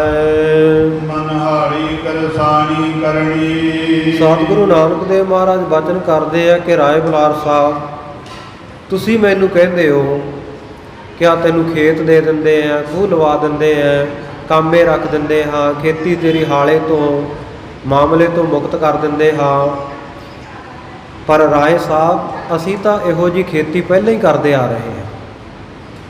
ਸੁਣਨ ਵਾਲੇ ਹੈਰਾਨ ਹੋ ਗਏ ਸਾਰੇ ਵੀ ਇਹਨਾਂ ਨੇ ਖੇਤ ਕਿੱਥੇ ਬੀਜਿਆ, ਕਿੱਥੇ ਖੇਤੀ ਕਰ ਰਹੇ ਆ। ਤੋ ਸਤਿਗੁਰੂ ਜੀ ਦੱਸਦੇ ਆ ਵੀ ਕਿਸ ਵਿਧੀ ਦੀ, ਕਿਸ ਤਰੀਕੇ ਦੀ ਖੇਤੀ ਕਰਦੇ ਆ। ਕਹਿੰਦੇ ਮਨ ਹਾਲੀ ਕਿਰਸਾਣੀ ਕਰਨੀ। ਮਨ ਨੂੰ ਅਸੀਂ ਹਾਲੀ ਬਣਾਇਆ ਹੋਇਆ, ਜੱਟ ਬਣਾਇਆ ਹੋਇਆ, ਕਿਰਸਾਨ ਬਣਾਇਆ ਹੋਇਆ, ਤੇ ਕਰਨੀ ਜਿਹੜੀ ਆ ਵਾਹਿਗੁਰੂ ਦੇ ਨਾਮ ਦੀ ਕਿਰਤ ਕਮਾਈ, ਇਹ ਸਾਡੀ ਕਿਰਸਾਨੀ ਹੈ। ਸ਼ਰਮ ਪਾਣੀ ਤਨ ਖੇਤ। ਇਸ ਤਰ੍ਹਾਂ ਜਿਹੜਾ ਵਿਸ਼ੇ ਵਿਕਾਰਾਂ ਤੋਂ ਸ਼ਰਮ ਕਰਨੀ, ਲੱਜਾ ਰੱਖਣੀ, ਸੁੰਦਰ ਜਿਹੜਾ ਇਹ ਭੇਖ ਸਾਧੂਆਂ ਵਾਲਾ ਧਾਰਨ ਕਰਨਾ, ਸੋ ਇਹ ਕਹਿੰਦੇ ਅਸੀਂ ਆਪਣੀ ਖੇਤੀ ਨੂੰ ਪਾਣੀ ਲਾਉਂਦੇ ਆ, ਕਰਨੀ ਰੂਪੀ ਖੇਤੀ ਨੂੰ। ਤੇ ਤਨ ਖੇਤ, ਖੇਤ ਕਿੱਥੇ ਬੀਜਿਆ, ਜ਼ਮੀਨ ਕਿਹੜੀ ਹੈ, ਕਹਿੰਦੇ ਆ ਤਨ ਨੂੰ ਅਸੀਂ ਖੇਤ ਵੀ ਬਣਾਇਆ ਹੋਇਆ, ਤਨ ਦੇ ਵਿੱਚ ਹੀ ਅਸੀਂ ਖੇਤੀ ਕਰਦੇ ਹਾਂ। ਖੇਤ ਸਰੀਰ ਜੋ ਬੀਜੀ ਹੈ ਸੋ ਅੰਤ ਖਲੋਆ ਆਏ। ਇਸ ਪ੍ਰਕਾਰ ਦੀ ਖੇਤੀ ਅਸੀਂ ਕਰਦੇ ਹਾਂ। ਨਾਮ ਬੀਜ ਸੰਤੋਖ ਸੁਹਾਗਾ। ਨਾਮ ਦਾ ਅਸੀਂ ਬੀਜ ਬੀਜਿਆ ਹੋਇਆ। ਦੁਨੀਆ ਦੇ ਵਿੱਚ ਜਿਹੜੀ ਖੇਤੀ ਕਰਨੀ ਹੋਵੇ ਉਹਦਾ ਬੀਜ ਬੀਜਣਾ ਪੈਂਦਾ ਨਾ, ਤੇ ਸਤਿਗੁਰੂ ਜੀ ਵਾਹਿਗੁਰੂ ਦੇ ਨਾਮ ਦੀ ਖੇਤੀ ਕਰ ਰਹੇ ਆ, ਕਰਨੀ ਦੀ ਖੇਤੀ ਕਰ ਰਹੇ ਆ। ਤੇ ਸਤਿਗੁਰੂ ਪਾਤਸ਼ਾਹ ਕਹਿੰਦੇ ਅਸੀਂ ਨਾਮ ਰੂਪੀ ਬੀਜ ਬੀਜਿਆ ਹੋਇਆ ਹੈ, ਤੇ ਬੀਜ ਨੂੰ ਬੀਜ ਕੇ ਉੱਪਰੋਂ ਕਹਿੰਦੇ ਅਸੀਂ ਸੰਤੋਖ ਰੂਪੀ ਸੁਹਾਗਾ ਫੇਰਿਆ। ਕਿਉਂਕਿ ਬੀਜ ਨੂੰ ਬੀਜ ਕੇ ਉੱਪਰ ਸੁਹਾਗਾ ਨਾ ਫੇਰਿਆ ਜਾਵੇ ਤੇ ਸਾਧ ਸੰਗਤ ਜੀ ਉਹ ਫਿਰ ਚਿੜੀਆਂ ਚੁਗ ਲੈਂਦੇ ਆ, ਜਨੌਰ ਚੁੱਕ ਕੇ ਲੈ ਜਾਂਦੇ ਆ। ਜਿਹੜਾ ਉੱਪਰ ਬੀਜ ਪਿਆ ਹੋਵੇ ਧਰਤੀ ਦੀ ਸਤ੍ਹਾ ਦੇ ਉੱਤੇ, ਧਰਤੀ ਦੇ ਵਿੱਚ ਬੀਜ ਹੋਵੇਗਾ ਤਾਂ ਹੀ ਉੱਗੇਗਾ। ਧਰਤੀ ਦੀ ਤਹਿ ਥੱਲੇ ਬੀਜ ਦਾ ਰਹਿਣਾ ਜ਼ਰੂਰੀ ਆ ਉੱਗਣ ਵਾਸਤੇ, ਪੁੰਗਰਨ ਵਾਸਤੇ। ਸਤਿਗੁਰੂ ਸਾਹਿਬ ਜੀ ਕਹਿੰਦੇ ਨਾਮ ਦਾ ਬੀਜ ਅਸੀਂ ਬੀਜਿਆ ਹੋਇਆ ਤੇ ਇਹਦੇ ਉੱਤੇ ਸੰਤੋਖ ਦਾ ਸੁਹਾਗਾ ਫੇਰਿਆ। ਨਾਮ ਦਾ ਬੀਜ ਬੀਜ ਲੈਣਾ ਇਹ ਸਾਧ ਸੰਗਤ ਜੀ ਸੌਖਾ ਹੈ। ਵਾਹਿਗੁਰੂ ਦਾ ਨਾਮ ਜਪ ਲੈਣਾ ਹੈ ਤਾਂ ਔਖਾ, ਪਰ ਫਿਰ ਵੀ ਜਿਹੜੇ ਗੁਰਮੁਖ ਜਿਨ੍ਹਾਂ ਉੱਤੇ ਕਿਰਪਾ ਹੁੰਦੀ ਹੈ ਬੀਜ ਲੈਂਦੇ ਆ, ਬਾਣੀ ਪੜ੍ਹਨ ਲੱਗ ਪੈਂਦੇ ਆ, ਸਤ ਸੰਗਤ ਕਰਨ ਲੱਗ ਪੈਂਦੇ ਆ। ਪਰ ਸੰਤੋਖ ਦਾ ਸੁਹਾਗਾ ਇਹਦੇ ਉੱਤੇ ਫਿਰਨਾ ਇਹ ਔਖਾ ਹੁੰਦਾ। ਨਾਮ ਜਪ ਕੇ ਵੀ ਕਈ ਵਾਰੀ ਸਾਧ ਸੰਗਤ ਜੀ ਵਿਅਰਥ ਚਲਿਆ ਜਾਂਦਾ। ਸਾਡਾ ਪੁੰਨ ਦਾਨ ਕੀਤਾ, ਧਰਮ ਕਰਮ ਕੀਤਾ ਹੋਇਆ, ਕਿਉਂਕਿ ਉਹਦੇ ਉੱਤੇ ਸੰਤੋਖ ਦਾ ਸੁਹਾਗਾ ਨਹੀਂ ਫੇਰਿਆ ਹੁੰਦਾ, ਸੰਤੋਖ ਨਹੀਂ ਸਾਨੂੰ ਹੁੰਦਾ। ਪਰ ਜਿਨ੍ਹਾਂ ਨੇ ਨਾਮ ਦੀ ਕਮਾਈ ਕੀਤੀ, ਨਾਮ ਨੂੰ ਬੀਜਿਆ, ਉਹ ਸੰਤੋਖ ਧਾਰਨ ਕਰਕੇ ਰੱਖਦੇ ਆ। ਸੰਤੋਖੀ ਜੀਵਨ ਉਹਨਾਂ ਦਾ ਹੁੰਦਾ। ਕਿਸੇ ਪ੍ਰਕਾਰ ਦਾ ਲਾਲਚ ਨਹੀਂ ਕਰਦੇ, ਕਿਸੇ ਪ੍ਰਕਾਰ ਦੀ ਨਮਾਇਸ਼ ਨਹੀਂ ਲਾਉਂਦੇ। ਇਸੇ ਪ੍ਰਕਾਰ ਸਤਿਗੁਰੂ ਪਾਤਸ਼ਾਹ ਜੀ ਕਹਿੰਦੇ ਨਾਮ ਦਾ ਅਸੀਂ ਬੀਜ ਬੀਜਿਆ ਹੈ ਤੇ ਸੰਤੋਖ ਰੂਪੀ ਸੁਹਾਗਾ ਫੇਰਿਆ ਹੈ। ਰੱਖ ਗਰੀਬੀ ਵੇਸ। ਫਿਰ ਜਦੋਂ ਖੇਤੀ ਲਹਿ ਲਹਾਉਣ ਲੱਗ ਪਵੇ, ਹਰੀ ਭਰੀ ਹੋ ਜਾਵੇ, ਸਿੱਟਿਆਂ ਤੱਕ ਪਹੁੰਚ ਜਾਂਦੀ ਆ, ਤੇ ਸਾਧ ਸੰਗਤ ਜੀ ਖੇਤ ਨੂੰ ਕੋਈ ਪਸ਼ੂ ਨਾ ਆ ਕੇ ਚਰ ਜਾਣ, ਜਾਨਵਰ ਨਾ ਚਰ ਜਾਣ, ਕੋਈ ਚਿੜੀ ਚਨਾਰ ਤੋਤੇ ਆਦਿਕ ਫੁੰਗਾ ਮਾਰ ਮਾਰ ਕੇ ਸਿੱਟੇ ਖਰਾਬ ਨਾ ਕਰ ਦੇਣ, ਅਨਾਜ ਦੀ ਇਸ ਪ੍ਰਕਾਰ ਕਰਕੇ ਬੇਅਦਬੀ ਨਾ ਹੋਵੇ, ਕਿਸੇ ਤਰ੍ਹਾਂ ਇਹ ਅੰਨ ਦਾ ਵਿਨਾਸ਼ ਨਾ ਹੋਵੇ। ਇਸ ਕਰਕੇ ਖੇਤੀ ਨੂੰ ਸਾਧ ਸੰਗਤ ਜੀ ਰੱਖ ਦੇਣੀ ਪੈਂਦੀ ਹੈ, ਵਾੜ ਕਰਨੀ ਪੈਂਦੀ ਹੈ, ਜਾਂ ਫਿਰ ਖੇਤ ਦੇ ਵਿੱਚ ਡਰਨੇ ਆਦਿਕ ਬਣਾ ਕੇ ਖੜਾਏ ਜਾਂਦੇ ਆ, ਉਹਨੂੰ ਰਾਖਾ ਕਿਹਾ ਜਾਂਦਾ ਵੀ ਖੇਤ ਦਾ ਰਾਖਾ। ਉਹ ਲੋਕ ਜਿਹੜੇ ਜਾਨਵਰ ਪਸ਼ੂ ਆ ਦੇਖ ਕੇ ਖੇਤ ਦੇ ਅੰਦਰ ਵੜਦੇ ਨਹੀਂ, ਬਈ ਸਾਹਮਣੇ ਕੋਈ ਬੰਦਾ ਖੜਾ, ਉਹ ਹਵਾ ਦੇ ਵਿੱਚ ਕੁੜਤਾ ਜਾਂ ਹਿੱਲੀ ਜਾਂਦਾ ਹੁੰਦਾ, ਜਿਹੜਾ ਖੇਤ ਦੇ ਵਿੱਚ ਡਰਨਾ ਜਾਂ ਰਾਖਾ ਬਣਾ ਕੇ ਖੜਾਇਆ। ਸਤਿਗੁਰੂ ਸੱਚੇ ਪਾਤਸ਼ਾਹ ਜੀ ਕਹਿੰਦੇ ਇਹ ਜਿਹੜੀ ਨਾਮ ਦੀ ਖੇਤੀ ਅਸੀਂ ਬੀਜੀ ਹੋਈ ਆ ਨਾ, ਇਹਦਾ ਰਾਖਾ ਅਸੀਂ ਗਰੀਬੀ ਵੇਸ ਨੂੰ ਬਣਾਇਆ ਹੋਇਆ। ਸਾਦਾ ਸਾਦਾ ਪਹਿਰਾਵਾ ਪਹਿਨਣਾ, ਸਿੱਧਾ ਸਾਦਾ, ਜਾਂ ਗਰੀਬੀ, ਮਨ ਦੀ ਗਰੀਬੀ ਰੱਖਣੀ, ਮਨ ਨੂੰ ਨਿਮਰਤਾ ਦੇ ਵਿੱਚ ਲਿਆ ਕੇ ਰੱਖਣਾ, ਕਿਸੇ ਪ੍ਰਕਾਰ ਦਾ ਹੰਕਾਰ ਨਾ ਕਰਨਾ। ਇਹ ਕਹਿੰਦੇ ਅਸੀਂ ਖੇਤੀ ਨੂੰ ਵਾੜ ਕੀਤੀ ਹੋਈ ਹੈ। ਆਓ ਕਰਮ ਕਰ ਜੰਮਸੀ। ਇਸ ਪ੍ਰਕਾਰ ਖੇਤੀ ਦਾ ਜਿਹੜਾ ਜੰਮਣਾ ਹੈ, ਖੇਤੀ ਜਿਹੜੀ ਸੰਘਣੀ ਪੈਦਾ ਹੋਣੀ ਹੈ, ਉਹ ਕਿਵੇਂ ਹੁੰਦੀ ਹੈ? ਕਹਿੰਦੇ ਭਾਵੋ ਕਰਮ ਕਰ ਜੰਮਸੀ। ਭਾਵਨਾ ਦੇ ਸਹਿਤ ਜਦੋਂ ਸ਼ੁਭ ਕਰਮ ਕਰਨੇ ਆ, ਇਹ ਖੇਤੀ ਦਾ ਜੰਮਣਾ ਹੈ। ਸੇ ਘਰ ਭਾਗਤ ਦੇਖ। ਜਿਨ੍ਹਾਂ ਨੇ ਇਸ ਤਰੀਕੇ ਦੇ ਨਾਲ ਖੇਤੀ ਕੀਤੀ ਹੈ, ਉਹ ਭਾਗਾਂ ਵਾਲੇ ਲੋਕ ਹੀ, ਭਾਗਟ ਧਨਵਾਨ, ਵੱਡੇ ਵੱਡੇ ਬੋਲਾਂ ਵਾਲੇ ਮਾਲਕ ਬਣੇ ਹਨ। ਬਾਬਾ ਮਾਇਆ ਸਾਥ ਨਾ ਹੋਏ। ਬਾਬਾ ਸ਼ਬਦ ਵਰਤਿਆ ਸਤਿਗੁਰੂ ਨਾਨਕ ਦੇਵ ਮਹਾਰਾਜ ਨੇ, ਕਿਉਂਕਿ ਰਾਏ ਬੁਲਾਰ ਜੀ ਬਜ਼ੁਰਗ ਹਨ, ਇਸ ਕਰਕੇ ਉਹਨਾਂ ਵਾਸਤੇ ਬਾਬਾ ਸ਼ਬਦ। ਵੈਸੇ ਵੀ ਸਤਿਗੁਰੂ ਸਾਹਿਬ ਜੀ ਜਿਸ ਨੂੰ ਵੀ ਮਿਲਦੇ ਸਨ, ਬਾਬਾ ਸ਼ਬਦ ਨਾਲ ਹੀ ਸੰਬੋਧਨ ਕਰਦੇ। ਇਹ ਸਤਿਗੁਰੂ ਜੀ ਦਾ ਤਕੀਆ ਕਲਾਮ ਕਹਿ ਲਓ, ਮੁੱਖ ਦਾ ਜਿਹੜਾ ਪ੍ਰਮੁੱਖ ਵਾਕ ਸੀ। ਹਰ ਇੱਕ ਨੂੰ ਮਿਲਣ ਵੇਲੇ ਸਤਿਕਾਰ ਸਹਿਤ ਬਾਬਾ ਹੀ ਕਹਿੰਦੇ। ਕਹਿੰਦੇ ਬਾਬਾ ਮਾਇਆ ਸਾਥ ਨਾ ਹੋਏ। ਇਹੋ ਜਿਹੀ ਜਦੋਂ ਖੇਤੀ ਬੀਜਾਂਗੇ ਨਾ, ਤੇ ਖੇਤੀ ਦੇ ਵਿੱਚੋਂ ਫਿਰ ਵੇਚ ਵੱਟ ਕੇ ਮਾਇਆ ਪ੍ਰਾਪਤ ਹੁੰਦੀ ਆ। ਦੁਨਿਆਵੀ ਖੇਤੀ ਜਦੋਂ ਬੀਜਦੇ ਆ, ਮਾਇਆ ਮਿਲਦੀ ਹੈ ਉਹਨੂੰ ਵੇਚ ਕੇ। ਤੇ ਸਤਿਗੁਰੂ ਸੱਚੇ ਪਾਤਸ਼ਾਹ ਕਹਿੰਦੇ ਜਿਹੜੀ ਅਸੀਂ ਨਾਮ ਦੀ ਖੇਤੀ ਬੀਜੀ ਹੈ, ਇਹਦੇ ਵਿੱਚ ਵਾਹਿਗੁਰੂ ਦੀ ਕਿਰਪਾ ਰੂਪੀ ਮਾਇਆ ਪ੍ਰਾਪਤ ਹੁੰਦੀ ਹੈ। ਜਿਵੇਂ ਆਮ ਮਾਇਆ ਦੇ ਨਾਲ ਦੁੱਖ ਦਲਿੱਦਰ ਚੱਕੇ ਜਾਂਦੇ ਆ, ਘਰ ਦੀ ਗਰੀਬੀ ਦੂਰ ਹੋ ਜਾਂਦੀ ਹੈ, ਲੈਣਾ ਦੇਣਾ ਲੈ ਜਾਂਦਾ ਲੋਕਾਂ ਦਾ, ਇਸੇ ਪ੍ਰਕਾਰ ਕਹਿੰਦੇ ਜਿਹੜੀ ਨਾਮ ਦੀ ਖੇਤੀ ਹੈ, ਜਦੋਂ ਇਹਦੇ ਬੋਲ ਲੱਗ ਜਾਣ ਨਾ, ਇਹਦੀ ਬਹੁਤਾਤ ਹੋ ਜਾਵੇ ਕਰਨੀ ਕਮਾਈ ਦੀ, ਫਿਰ ਕਹਿੰਦੇ ਜਨਮਾਂ ਜਨਮਾਂਤਰਾਂ ਦੇ ਜਿਹੜੇ ਦੁੱਖ ਦਲਿੱਦਰ ਹੈ, ਪਾਪ ਹੈ, ਉਹ ਨਾਸ਼ ਹੋ ਜਾਂਦੇ ਆ। ਪਰ ਜਿਹੜੀ ਦੁਨਿਆਵੀ ਮਾਇਆ ਹੈ, ਸਤਿਗੁਰੂ ਪਾਤਸ਼ਾਹ ਕਹਿੰਦੇ ਬਾਬਾ ਮਾਇਆ ਸਾਥ ਨਾ ਹੋਏ। ਇਹ ਮਾਇਆ ਨੇ ਸਾਥ ਨਹੀਂ ਦੇਣਾ। ਵਾਹਿਗੁਰੂ ਦੀ ਕਿਰਪਾ ਰੂਪੀ ਮਾਇਆ, ਨਾਮ ਰੂਪੀ ਮਾਇਆ, ਉਹ ਤਾਂ ਸਾਥ ਨਿਭਾਏਗੀ, ਪਰ ਜਿਹੜੀ ਦੁਨਿਆਵੀ ਮਾਇਆ, ਇਹਦਾ ਸਾਥ ਹਮੇਸ਼ਾ ਨਹੀਂ ਰਹਿੰਦਾ। ਇਨ ਮਾਇਆ ਜਗ ਮੋਹਿਆ। ਇਸ ਮਾਇਆ ਨੇ ਸਾਰੇ ਸੰਸਾਰ ਨੂੰ ਮੋਹਿਤ ਕੀਤਾ ਹੋਇਆ ਹੈ। ਬਿਰਲਾ ਦੂਜੈ ਕੋਏ। ਪਰ ਕੋਈ ਬਿਰਲਾ ਵਾਂਝਾ ਮਨੁੱਖ ਹੀ ਜਗ ਮੈਂ ਉਤਮ ਕਾਢੀ ਹੈ, ਵਿਰਲੇ ਕੇਈ ਕੇ। ਕੋਈ ਬਿਰਲਾ ਮਨੁੱਖ ਇਸ ਗੱਲ ਦੀ ਸੋਝੀ ਪਾਉਂਦਾ ਹੈ, ਇਸ ਗੱਲ ਦੀ ਸੂਝ-ਬੂਝ ਪ੍ਰਾਪਤ ਕਰਦਾ ਹੈ। ਵਿਸ਼ਰਾਮ ਦੇ ਕੇ ਸਤਿਗੁਰੂ ਸੱਚੇ ਪਾਤਸ਼ਾਹ ਨੇ ਇੱਥੇ ਸ਼ਬਦ ਦਾ ਪਹਿਲਾ ਪਦਾ ਸੰਪੂਰਨ ਕੀਤਾ ਹੈ। ਇਹ ਖੇਤੀ ਦੱਸੀ ਹੈ। ਪਰਥਾਏ ਸਾਖੀ ਮਹਾਂਪੁਰਖ ਬੋਲਦੇ, ਸਾਂਝੀ ਸਗਲ ਜਹਾਨਾ। ਗੁਰੂਆਂ ਪੀਰਾਂ ਮਹਾਂਪੁਰਖਾਂ ਦਾ ਜਿਹੜਾ ਵਚਨ ਹੁੰਦਾ, ਉਹ ਕਿਸੇ ਇੱਕ ਦੇ ਪਰਥਾਏ ਉਚਾਰਨ ਕੀਤਾ ਹੁੰਦਾ ਹੈ, ਪਰ ਉਸ ਦਾ ਉਪਦੇਸ਼ ਸਮੁੱਚੀ ਮਾਨਵਤਾ ਦੇ ਵਾਸਤੇ ਸਾਂਝਾ ਹੁੰਦਾ। ਸਮੁੱਚੀ ਲੋਕਾਈ ਵਾਸਤੇ ਉਹ ਉਪਦੇਸ਼ ਸਾਧ ਸੰਗਤ ਜੀ ਕੰਮ ਕਰਦਾ ਹੈ। ਸਤਿਗੁਰੂ ਪਾਤਸ਼ਾਹ ਜੀ ਨੇ ਜਦੋਂ ਇਹ ਖੇਤੀ ਦੀ ਗੱਲ ਦੱਸੀ ਹੈ, ਤੇ ਨਾਲ ਨਾਲ ਸਾਨੂੰ ਸਾਰਿਆਂ ਨੂੰ ਸਾਂਝਾ ਉਪਦੇਸ਼ ਬਖਸ਼ਿਆ ਵੀ ਭਾਈ ਖੇਤੀ ਇਸ ਪ੍ਰਕਾਰ ਦੀ ਕਰਨੀ ਚਾਹੀਦੀ ਹੈ। ਮਨ ਲਾ ਕੇ ਖੇਤੀ ਕਰੋ, ਕਰਨੀ ਕਮਾਈ ਮਿਹਨਤ ਦੇ ਨਾਲ ਤੁਹਾਡੀ ਕਿਰਸਾਨੀ ਹੋਵੇ। ਸੋ ਇਸ ਪ੍ਰਕਾਰ ਚੰਗਾ ਖੇਤੀ ਨੂੰ ਪਾਣੀ ਦੇਣਾ ਚਾਹੀਦਾ, ਸੋਹਣਾ ਜਿਹੜਾ ਨਾਮ ਬੀਜ ਬੀਜਣਾ ਚਾਹੀਦਾ, ਤੇ ਇਸ ਤਰ੍ਹਾਂ ਸੰਤੋਖ ਸੁਹਾਗਾ ਫੇਰਨਾ ਚਾਹੀਦਾ। ਖੇਤੀ ਦੀ ਵਿਧੀ ਵੀ ਦੱਸ ਦਿੱਤੀ ਦੁਨਿਆਵੀ, ਤੇ ਨਾਲ ਨਾਲ ਪਰਮਾਰਥ ਨੂੰ ਸਫਲਿਆਂ ਕਰਨ ਵਾਸਤੇ ਵੀ ਸਤਿਗੁਰੂ ਸਾਹਿਬ ਜੀ ਨੇ ਉਪਦੇਸ਼ ਦਿੱਤਾ ਹੈ। ਗਵਈਆ ਛੰਦ ਪੁਨ ਲਾਲੂ ਬੋਲਿਓ ਮੁਖ ਬਚਨਾ। ਉਸ ਵੇਲੇ ਸਤਿਗੁਰੂ ਸਾਹਿਬ ਜੀ ਦੇ ਚਾਚਾ ਲਾਲੂ ਜੀ ਜਿਹੜੇ ਕੋਲ ਬੈਠੇ ਸੁਣ ਰਹੇ ਸਨ, ਉਹ ਆਪਣੇ ਮੁਖੋਂ ਬਚਨ ਬੋਲੇ।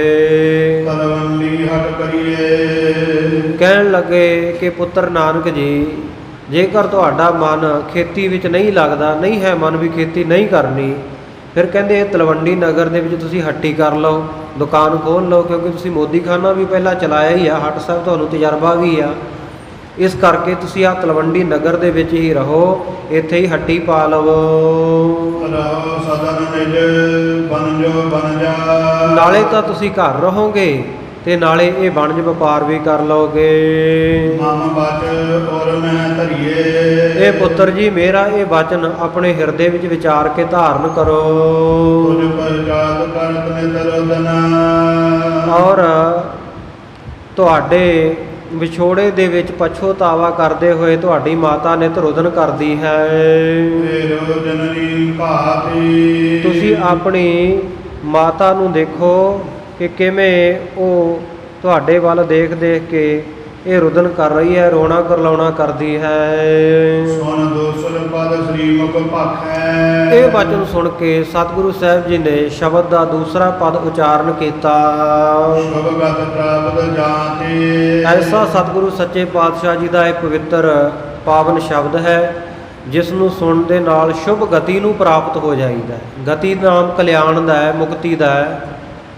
ਜਿਵੇਂ ਲੋਕ ਵੱਖ-ਵੱਖ ਤੀਰਥ ਸਥਾਨਾਂ ਦੇ ਉੱਤੇ ਕੋਈ ਭਿਹੋਵੇ ਜਾਂਦਾ ਹੈ, ਕੋਈ ਗਿਆ ਜੀ ਜਾਂਦਾ ਹੈ, ਕੋਈ ਗੰਗਾ 'ਤੇ ਜਾਂਦਾ ਨਾ ਮੁਕਤੀ ਕਰਾਉਣ ਵਾਸਤੇ ਵੱਡੇ ਵਡੇਰਿਆਂ ਦੀ। ਇਸੇ ਪ੍ਰਕਾਰ ਸਤਿਗੁਰੂ ਸਾਹਿਬ ਜੀ ਦੇ ਇਹ ਜਿਹੜੇ ਵਚਨ ਗੰਗਾ ਜਲ ਗੁਰੂ ਗੋਬਿੰਦ ਨਾਮ ਗੰਗਾ ਦੇ ਜਲ ਵਾਂਗੂ ਪਵਿੱਤਰ ਹੈ। ਵਾਹਿਗੁਰੂ ਪਰਮੇਸ਼ਰ ਦਾ ਨਾਮ ਜਿਹੜਾ ਬਾਣੀ ਸਤਿਗੁਰੂ ਜੀ ਸ਼ਬਦ ਉਚਾਰਨ ਕਰਦੇ ਹੈ, ਇਹ ਐਸਾ ਗੁਰੂ ਕੀ ਬਾਣੀ ਦਾ ਸ਼ਬਦ ਹੈ ਜਿਹਨੂੰ ਸਰਵਣ ਕਰਨ ਦੇ ਨਾਲ ਮੁਕਤੀ ਪ੍ਰਾਪਤ ਹੋ ਜਾਂਦੀ ਹੈ। ਹਟ ਕਰ ਆਰਜਾ। ਸਤਿਗੁਰੂ ਜੀ ਕਹਿੰਦੇ ਚਾਚਾ ਜੀ ਤੁਸੀਂ ਸਾਨੂੰ ਹੱਟੀ ਕਰਨ ਵਾਸਤੇ, ਦੁਕਾਨ ਕਰਨ ਵਾਸਤੇ ਕਹਿ ਰਹੇ ਹੋ, ਅਸੀਂ ਤਾਂ ਦੁਕਾਨ ਪਹਿਲਾਂ ਹੀ ਕਰਦੇ ਹਾਂ। ਨਾਨਕਾ ਤੇਰੀ ਦੁਕਾਨ ਕਿੱਥੇ ਹੈ, ਕਿੱਥੇ ਦੁਕਾਨਦਾਰੀ ਹੈ ਤੇਰੀ? ਸਤਿਗੁਰੂ ਪਾਤਸ਼ਾਹ ਕਹਿੰਦੇ ਹਾਨ ਹੱਟ ਕਰ ਆਰਜਾ। ਉਮਰ ਦੀ ਜਿਹੜੀ ਹਾਨੀ ਹੋ ਰਹੀ ਹੈ, ਘਟ ਰਹੀ ਹੈ ਉਮਰ ਨਿੱਤਾ ਪ੍ਰਤੀ, ਕਿਉਂਕਿ ਆਪਾਂ ਸਾਰੇ ਜਾਣਦੇ ਹੀ ਹਾਂ, ਪਰ ਆਪਣੀ ਗਿਣਤੀ ਉਲਟ ਆ ਨਾ ਦੁਨਿਆਵੀ ਲੋਕਾਂ ਦੀ। ਬੱਚਾ 5 ਸਾਲ ਦਾ ਹੋ ਗਿਆ ਤੇ ਆਪਾਂ ਕਹਿੰਦੇ ਆ ਜੀ ਇਹ 5 ਸਾਲ ਵੱਡਾ ਹੋ ਗਿਆ, ਅੱਜ ਇਹਦਾ 10ਵਾਂ ਜਨਮ ਦਿਨ ਆ, 10 ਸਾਲ ਵੱਡਾ ਹੋ ਗਿਆ। ਐਸਾ ਵਾਹਿਗੁਰੂ ਨੇ ਮਾਇਆ ਦੇ ਭਰਮ ਦੇ ਵਿੱਚ ਸਾਨੂੰ ਭੁਲੇਖੇ ਵਿੱਚ ਰੱਖਿਆ ਹੋਇਆ ਹੈ। ਅਸੀਂ ਘਟਦੀ ਉਮਰ ਨੂੰ ਵੱਧਦੀ ਕਹਿੰਦੇ ਆ ਤੇ ਵੱਧਦੀ ਉਮਰ ਨੂੰ ਘਟਦੀ ਕਹਿ ਰਹੇ ਆ। ਜਨਨੀ ਜਾਣਤ ਸੁਤ ਵੱਡਾ ਹੋਤ ਹੈ, ਇਤਨਾ ਕੋ ਨਾ ਜਾਣੈ ਜੇ ਦਿਨ ਦਿਨ ਅਬਦ ਘਟਤ ਹੈ। ਮੋਰ ਮੋਰ ਕਰ ਅਧਿਕ ਲਾਡ ਧਰ, ਪੇਖਤ ਹੀ ਜਮ ਰਾਉ ਹੱਸੈ। ਐਸਾ ਤੈਂ ਜਗ ਭਰਮ ਲਾਇਆ, ਕੈਸੇ ਬੂਝੈ ਜਬ ਮੋਹਿਆ ਹੈ ਮਾਇਆ। ਕਿਵੇਂ ਬੁੱਝੇ, ਕਿਵੇਂ ਸੋਝੀ ਆਵੇ, ਮਾਇਆ ਦਾ ਮੋਹਿਆ ਹੋਇਆ। ਘਟਦੀ ਉਮਰ ਨੂੰ ਵੱਧਦੀ ਕਹੀ ਜਾਂਦਾ। ਮਾਤਾ ਕਹਿੰਦੀ ਪਹਿਲਾਂ ਬੱਚਾ ਤੁਰਨ ਨਹੀਂ ਸੀ ਜਾਣਦਾ, ਰਿੜਦਾ ਸੀ, ਹੁਣ ਤੁਰਨ ਲੱਗ ਪਿਆ, ਖੁਸ਼ ਹੁੰਦੀ ਆ। ਪਹਿਲਾਂ ਇਹ ਤੁਰਦਾ ਵੀ ਡਿੱਗ ਪੈਂਦਾ ਸੀ, ਹੁਣ ਤੇ ਦੌੜਨ ਭੱਜਣ ਲੱਗ ਪਿਆ, ਲੱਤਾਂ ਵਿੱਚ ਜਾਨ ਪੈ ਗਈ ਹੈ। ਹੁਣ 5 ਸਾਲ ਦਾ ਹੋ ਗਿਆ, ਹੁਣ 10 ਸਾਲ ਦਾ ਹੋ ਗਿਆ। ਇਹ ਭਰਮ ਦੇ ਵਿੱਚ ਹੀ ਕਹੀ ਜਾਂਦੀ ਹੈ ਵੀ ਇਹ 10 ਸਾਲ ਇਹਦੀ ਉਮਰ ਵੱਧ ਗਈ।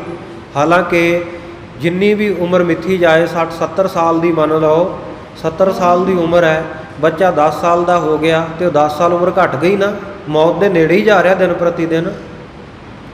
ਪਰ ਮਾਂ ਮਮਤਾ ਦੇ ਵਿੱਚ ਆ ਕੇ, ਦੁਨਿਆਵੀ ਲੋਕ ਮਮਤਾ ਦੇ ਵਿੱਚ ਆ ਕੇ ਸੋਚਦੇ ਹੈ ਕਿ ਮੇਰਾ ਪੁੱਤਰ ਵੱਡਾ ਹੋ ਰਿਹਾ। ਮੋਰ ਮੋਰ ਕਰ ਅਧਿਕ ਲਾਡ ਧਰ, ਪੇਖਤ ਹੀ ਜਮ ਰਾਉ ਹੱਸੈ। ਜਮ ਰਾਜਾ ਦੇਖ ਦੇਖ ਕੇ ਹੱਸਦਾ ਹੈ ਵੀ ਆ ਮੇਰਾ ਮੋਰ, ਮੇਰਾ ਚੰਨ, ਮੇਰਾ ਪੁੱਤਰ ਕਹਿ ਕਹਿ ਕੇ ਮਾਤਾ ਕਿਵੇਂ ਲਾਡ ਪਿਆਰ ਕਰਦੀ ਹੈ। ਪਰ ਇਹਦੀ ਉਮਰ ਘਟ ਰਹੀ ਹੈ। ਸਤਿਗੁਰੂ ਸੱਚੇ ਪਾਤਸ਼ਾਹ ਕਹਿੰਦੇ ਹਾਨ ਹੱਟ ਕਰ ਆਰਜਾ।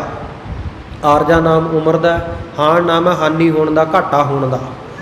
ਕਹਿੰਦੇ ਆਰਜਾ ਦੇ ਵਿੱਚ, ਉਮਰ ਦੇ ਵਿੱਚ ਜਿਹੜਾ ਨਿੱਤਾ ਪ੍ਰਤੀ ਘਾਟਾ ਹੋ ਰਿਹਾ ਹੈ, ਨਿੱਤਾ ਪ੍ਰਤੀ ਘਟਦੀ ਜਾ ਰਹੀ ਜਿਹੜੀ ਉਮਰ ਹੈ, ਇਸ ਨੂੰ ਵਿਚਾਰਨ ਰੂਪੀ ਅਸੀਂ ਹੱਟ ਕੀਤੀ ਹੈ। ਸਤਿਨਾਮ ਕਰਵਤ। ਜਿਵੇਂ ਦੁਕਾਨਦਾਰ ਦੁਕਾਨ ਦੇ ਵਿੱਚ ਵਸਤੂਆਂ ਲਿਆ ਕੇ ਰੱਖਦਾ ਵੇਚਣ ਵਾਸਤੇ, ਸਤਿਗੁਰੂ ਸੱਚੇ ਪਾਤਸ਼ਾਹ ਕਹਿੰਦੇ ਸੱਚੇ ਨਾਮ ਦੀ ਜਿਹੜੀ ਵਸਤੂ ਅਸੀਂ ਆਪਣੀ ਦੁਕਾਨ ਵਿੱਚ ਟਿਕਾਈ ਹੈ। ਸੁਰਤ ਸੋਜ ਕਰ ਭਾਂਡ ਸਾਲ। ਤੇ ਫਿਰ ਜਿਹੜੀਆਂ ਵਸਤੂਆਂ ਦੁਕਾਨਦਾਰ ਖੁੱਲ੍ਹੀਆਂ ਨਹੀਂ ਰੱਖਦਾ, ਸਿਆਣਾ ਦੁਕਾਨਦਾਰ ਖੁੱਲ੍ਹੀਆਂ ਵਸਤੂਆਂ ਨਹੀਂ ਰੱਖੇਗਾ, ਕਿਉਂਕਿ ਚੂਹਿਆਂ ਨੇ ਟੁੱਕ ਜਾਣੀਆਂ ਤੇ ਹੋਰ ਬਾਹਰ ਪਈ ਵਸਤੂ ਖਰਾਬ ਹੋ ਜਾਏਗੀ ਹਵਾ ਦੇ ਸੰਪਰਕ ਦੇ ਵਿੱਚ ਆ ਕੇ। ਉਹ ਫਿਰ ਮਰਤਬਾਨ ਜਾਂ ਹੋਰ ਬਰਤਨ ਸਾਧ ਸੰਗਤ ਜੀ ਵਸਤੂਆਂ ਨੂੰ ਟਿਕਾਉਣ ਵਾਸਤੇ ਰੱਖਦਾ ਹੈ। ਇਸੇ ਤਰ੍ਹਾਂ ਸਤਿਗੁਰੂ ਪਾਤਸ਼ਾਹ ਕਹਿੰਦੇ ਸੁਰਤ ਸੋਚ ਕਰ ਭਾਂਡ ਸਾਧ। ਸੁਰਤ ਨੂੰ ਜਿਹੜਾ ਸੁੱਚਿਆਂ ਕਰਨਾ ਹੈ, ਇਹ ਅਸੀਂ ਕਹਿੰਦੇ ਭਾਂਡੇ ਬਣਾਏ ਹੋਏ ਆ ਜਿਨ੍ਹਾਂ ਦੇ ਵਿੱਚ ਸੱਚੇ ਨਾਮ ਦੀ ਵਸਤੂ ਨੂੰ ਰੱਖਿਆ ਹੈ। ਇਸ ਵਿੱਚ ਤਿਸ ਨੂੰ ਰੱਖ। ਸੱਚੇ ਨਾਮ ਨੂੰ ਇਹ ਸੁਰਤ ਰੂਪੀ ਸੁਰਤੀ ਬਿਰਤੀ ਨੂੰ ਸ਼ੁੱਧ ਕਰਨ ਰੂਪੀ ਜਿਹੜੇ ਭਾਂਡੇ ਆ ਇਹਨਾਂ ਵਿੱਚ ਟਿਕਾਇਆ ਹੈ। ਵਣਜਾਰਿਆ ਸੋ ਵਣਜ ਕਰ। ਫਿਰ ਜਿਹੜੇ ਵਣਜਾਰੇ ਵਣਜ ਕਰਨ ਵਾਲੇ ਖਰੀਦਣ ਵਾਲੇ ਲੋਕ ਹੁੰਦੇ ਆ, ਆਪਾਂ ਜਾਂਦੇ ਆ ਨਾ ਦੁਕਾਨਾਂ ਉੱਤੇ ਸੌਦਾ ਖਰੀਦਣ, ਦੁਕਾਨਦਾਰ ਆਪਾਂ ਨੂੰ ਸੌਦਾ ਦਿੰਦਾ। ਕਹਿੰਦੇ ਇਸ ਪ੍ਰਕਾਰ ਦੁਕਾਨਦਾਰ ਤੋਂ ਸੌਦਾ ਲੈ ਕੇ ਵਣਜ ਕਰਕੇ ਜਿਹੜੇ ਲੋਕ ਜਾਂਦੇ ਹਨ, ਲੈ ਲਾ ਮਨ ਹਸ। ਕਹਿੰਦੇ ਐਸੀ ਦੁਕਾਨ ਦੇ ਜਿਹੜੇ ਸੁਦਾਗਰ ਲੋਕ ਆ ਨਾ, ਸੌਦਾ ਲੈਣ ਵਾਸਤੇ ਆਉਂਦੇ ਆ ਗਾਹਕ, ਉਹ ਕਹਿੰਦੇ ਹੱਸਦੇ ਹੋਏ ਜਾਂਦੇ ਆ। ਲੈ ਲਾਹਾ ਮਨ ਹੱਸ। ਉਹ ਵੀ ਲਾਹਾ ਲੈਂਦੇ ਆ ਤੇ ਮੈਨੂੰ ਵੀ ਲਾਹਾ ਮਿਲਦਾ, ਕਿਉਂਕਿ ਦੁਕਾਨਦਾਰ ਜਦੋਂ ਕੋਈ ਚੀਜ਼ ਵੇਚਦਾ ਲਾਹੇ ਵਿੱਚ ਫਾਇਦੇ ਵਿੱਚ ਹੀ ਵੇਚਦਾ। ਤੇ ਆਪਾਂ ਨੂੰ ਲੱਗਦਾ ਹੁੰਦਾ ਵੀ ਆਪਾਂ ਨੂੰ ਵਸਤੂ ਆ ਠੀਕ ਮੁੱਲ ਵਿੱਚ ਮਿਲ ਗਈ, ਸੌਖੇ ਤਰੀਕੇ ਨਾਲ ਮਿਲ ਗਈ, ਆਪਾਂ ਵੀ ਮਨ ਵਿੱਚ ਪ੍ਰਸੰਨ ਹੁੰਦੇ ਆ। ਇਸ ਪ੍ਰਕਾਰ ਸਤਿਗੁਰੂ ਪਾਤਸ਼ਾਹ ਕਹਿੰਦੇ ਜਿਹੜੀ ਮੈਂ ਇਸ ਤਰ੍ਹਾਂ ਦੀ ਹੱਟੀ ਕੀਤੀ ਆ, ਸੋ ਸੱਚੇ ਨਾਮ ਦੀ ਵਸਤੂ ਦਾ ਜਿਹੜਾ ਮੈਂ ਵਣਜ ਕੀਤਾ। ਕਿਉਂਕਿ ਦੁਨੀਆ ਦੇ ਉੱਤੇ ਸਾਧ ਸੰਗਤ ਜੀ ਵਣਜ ਵਪਾਰ ਹੱਟੀਆਂ ਦੁਕਾਨਦਾਰੀਆਂ ਜਿਹੜੀਆਂ ਚੱਲਦੀਆਂ ਕਈ ਪ੍ਰਕਾਰ ਦੀਆਂ। ਕਿਨਹੀ ਬਣ ਜਾ ਕੰਸੀ ਤਾਂਬਾ, ਕਿਨਹੀ ਲੌਂਗ ਸੁਪਾਰੀ, ਸੰਤੋ ਬਣ ਜਾ ਨਾਮ ਗੋਬਿੰਦ ਕਾ, ਐਸੀ ਖੇਪ ਹਮਾਰੀ, ਹਰ ਕੇ ਨਾਮ ਕੇ ਵਿਆਪਾਰੀ। ਅਸੀਂ ਹਰੀ ਨਾਮ ਦੇ ਵਾਹਿਗੁਰੂ ਦੇ ਨਾਮ ਦੇ ਵਪਾਰੀ ਆ। ਸਤਸੰਗੀ ਜਿੰਨੇ ਸੰਗਤ ਵਿੱਚ ਜੁੜ ਕੇ ਬੈਠਦੇ ਆ, ਇਹ ਵਾਹਿਗੁਰੂ ਦਾ ਨਾਮ ਹੀ ਵਿਹਾਜਣ ਵਾਸਤੇ ਆਉਂਦੇ ਆ ਨਾ, ਨਾਮ ਦਾ ਵਪਾਰ ਕਰਨ ਵਾਸਤੇ ਹੀ ਜੁੜਦੇ ਆ ਆਪਾਂ ਸੰਗਤ ਵਿੱਚ ਭਾਈ। ਸੋ ਦੁਨੀਆ ਦੇ ਉੱਤੇ ਕੋਈ ਕਾਂਸੀ ਦਾ ਵਪਾਰ, ਕੋਈ ਤਾਂਬੇ ਦਾ, ਸੋਨੇ ਚਾਂਦੀ ਦਾ, ਕੋਈ ਕਿਸੇ ਪ੍ਰਕਾਰ ਦਾ ਕਰਦਾ, ਕੋਈ ਦੁਕਾਨ ਦੇ ਉੱਤੇ ਕੁਝ ਵੇਚਦਾ, ਕੋਈ ਕੁਝ ਵੇਚਦਾ। ਕਿਸੇ ਨੇ ਸਾਧ ਸੰਗਤ ਜੀ ਲੌਂਗ ਸੁਪਾਰੀਆਂ ਵੇਚੀਆਂ, ਪੰਸਾਰੀਆਂ ਦੀਆਂ ਦੁਕਾਨਾਂ ਖੁੱਲ੍ਹੀਆਂ ਹੁੰਦੀਆਂ। ਪਰ ਸਤਿਗੁਰੂ ਸੱਚੇ ਪਾਤਸ਼ਾਹ ਜੀ ਕਹਿੰਦੇ ਜਿਹੜਾ ਸਤਸੰਗੀ ਹੈ, ਇਹ ਕਹਿੰਦੇ ਇਹ ਸੱਚੇ ਨਾਮ ਦੀ ਦੁਕਾਨ ਦੇ ਉੱਤੋਂ ਲਾਹਾ ਲੈ ਕੇ ਪ੍ਰਸੰਨ ਹੋ ਕੇ ਜਾਂਦੇ ਹਨ। ਕੁੰਡਲੀਆ ਛੰਦ ਤਬ ਲਾਲੂ ਕਹਿਵਾਇਓ ਰਾਏ ਬੁਲਾਲੂ ਪਾਸ। ਉਸ ਵੇਲੇ ਸਤਿਗੁਰੂ ਸਾਹਿਬ ਜੀ ਦੇ ਚਾਚਾ ਭਾਈ ਲਾਲੂ ਜੀ ਨੇ ਰਾਏ ਬੁਲਾਰ ਜੀ ਨੂੰ ਇਸ਼ਾਰਾ ਕਰਕੇ ਉਹਨਾਂ ਤੋਂ ਕਹਾਉਣਾ ਚਾਹੁੰਦੇ ਹਨ ਸਤਿਗੁਰੂ ਨੂੰ ਘਰ ਰੱਖਣ ਲਈ। ਨਾਨਕ ਦੇ ਮਨ ਫਿਰਨ ਪਾਰੇ ਘਰ ਤੇ ਭਇਓ ਉਦਾਸ। ਇਹ ਸਤਿਗੁਰੂ ਨਾਨਕ ਜੀ, ਜੇਕਰ ਤੁਹਾਡਾ ਮਨ ਤੁਰਨ ਫਿਰਨ ਦੇ ਵਿੱਚ ਹੀ ਹੈ, ਵੀ ਬਾਹਰ ਅੰਦਰ ਤੁਰਨਾ ਫਿਰਨਾ ਹੀ ਹੈ, ਤੇ ਫਿਰ ਕਹਿੰਦੇ ਤੁਹਾਡਾ ਮਨ ਜਿਹੜਾ ਘਰ ਤੋਂ ਉਦਾਸ ਉਪਰਾਮ ਹੋਇਆ ਤਾਂ ਇਹਦੇ ਵਾਸਤੇ ਵੀ ਸਾਡੇ ਕੋਲੇ ਇੱਕ ਯੋਜਨਾ ਹੈ। ਘਰ ਤੇ ਭਇਓ ਉਦਾਸ ਮੋਲ ਲਿਜੈ ਕੰਨਾ। ਜੇ ਘਰੇ ਤੁਹਾਡਾ ਮਨ ਨਹੀਂ ਲੱਗਦਾ, ਉਦਾਸ ਰਹਿੰਦਾ, ਉਪਰਾਮਤਾ ਦੇ ਵਿੱਚ ਰਹਿੰਦੇ ਹੋ, ਤੇ ਫਿਰ ਕਹਿੰਦੇ ਤੁਸੀਂ ਕਿਸੇ ਦੇਸ਼ ਵਿਦੇਸ਼ ਵਿੱਚ ਜਾਇਆ ਕਰੋ ਤੇ ਉੱਥੋਂ ਕਿੰਕਾਨਾ ਨਾਮ ਘੋੜੇ ਦਾ, ਉੱਥੋਂ ਘੋੜੇ ਘੋੜੀਆਂ ਖਰੀਦ ਕੇ ਲੈ ਆਇਆ ਕਰੋ। ਕਰੀਏ ਤਿਨ ਕੋ ਵਣਜ ਫਿਰੋ ਦੇਸ਼ ਨ ਲੈ ਜਾਣਾ। ਫਿਰ ਕਹਿੰਦੇ ਉਹਨਾਂ ਨੂੰ ਲਿਆ ਕੇ ਜਿੱਥੇ ਇਹ ਵਸਤੂਆਂ ਨਹੀਂ ਹੈ ਉੱਥੇ ਮਹਿੰਗੇ ਮੁੱਲ ਵੇਚ ਦਿਆ ਕਰੋ। ਇਉਂ ਦੇਸ਼ਾਂ ਵਿਦੇਸ਼ਾਂ ਦੇ ਵਿੱਚ ਵਣਜ ਵਪਾਰ ਕਰ ਲਓ, ਜੇ ਤੁਹਾਡਾ ਮਨ ਦੇਸ਼ਾਂ ਵਿਦੇਸ਼ਾਂ ਵਿੱਚ ਜਾਣ ਦਾ ਹੀ ਹੈ। ਆਵ ਜਨਨੀ ਧੀਰਜ ਧਰੈ ਸੁਧ ਆਵੈ ਫਿਰ ਧਾਮ। ਵਪਾਰ ਕਰਕੇ ਕਹਿੰਦੇ ਕੁਝ ਦਿਨਾਂ ਬਾਅਦ ਘਰ ਵਾਪਸ ਆ ਜਾ ਕਰੋ, ਫਿਰ ਤੁਹਾਡੀ ਮਾਤਾ ਤ੍ਰਿਪਤਾ ਦੇ ਮਨ ਨੂੰ ਹੌਸਲਾ ਮਿਲ ਜਾਇਆ ਕਰੇਗਾ, ਧੀਰਜ ਧਾਰ ਲਏਗੀ। ਜਦੋਂ ਤੁਸੀਂ ਆਪਣੇ ਨਿਜ ਘਰ ਆਪਣੇ ਜੱਦੀ ਘਰੇ ਪਹੁੰਚ ਜਾਇਆ ਕਰੋਗੇ। ਸੋਨ ਸਰੋਨਨ ਸ੍ਰੀ ਮੁਖ ਪਨੈ ਤ੍ਰਿਤੀਆ ਪਦ ਅਬਰਾਮ। ਸੁਣ ਕੇ ਸਤਿਗੁਰੂ ਸੱਚੇ ਪਾਤਸ਼ਾਹ ਜੀ ਨੇ ਇਸ ਸੋਠ ਵਾਲੇ ਰਾਗ ਦਾ, ਸੋਠ ਰਾਗ ਵਾਲੇ ਸ਼ਬਦ ਦਾ ਤੀਜਾ ਪਦਾ ਉਚਾਰਨ ਕੀਤਾ, ਬੜਾ ਸੁੰਦਰ। ਸੁਣ ਸਾਸਤ ਸੌਦਾਗਰੀ ਸਤ ਘੋੜੇ ਲੈ ਚੱਲ।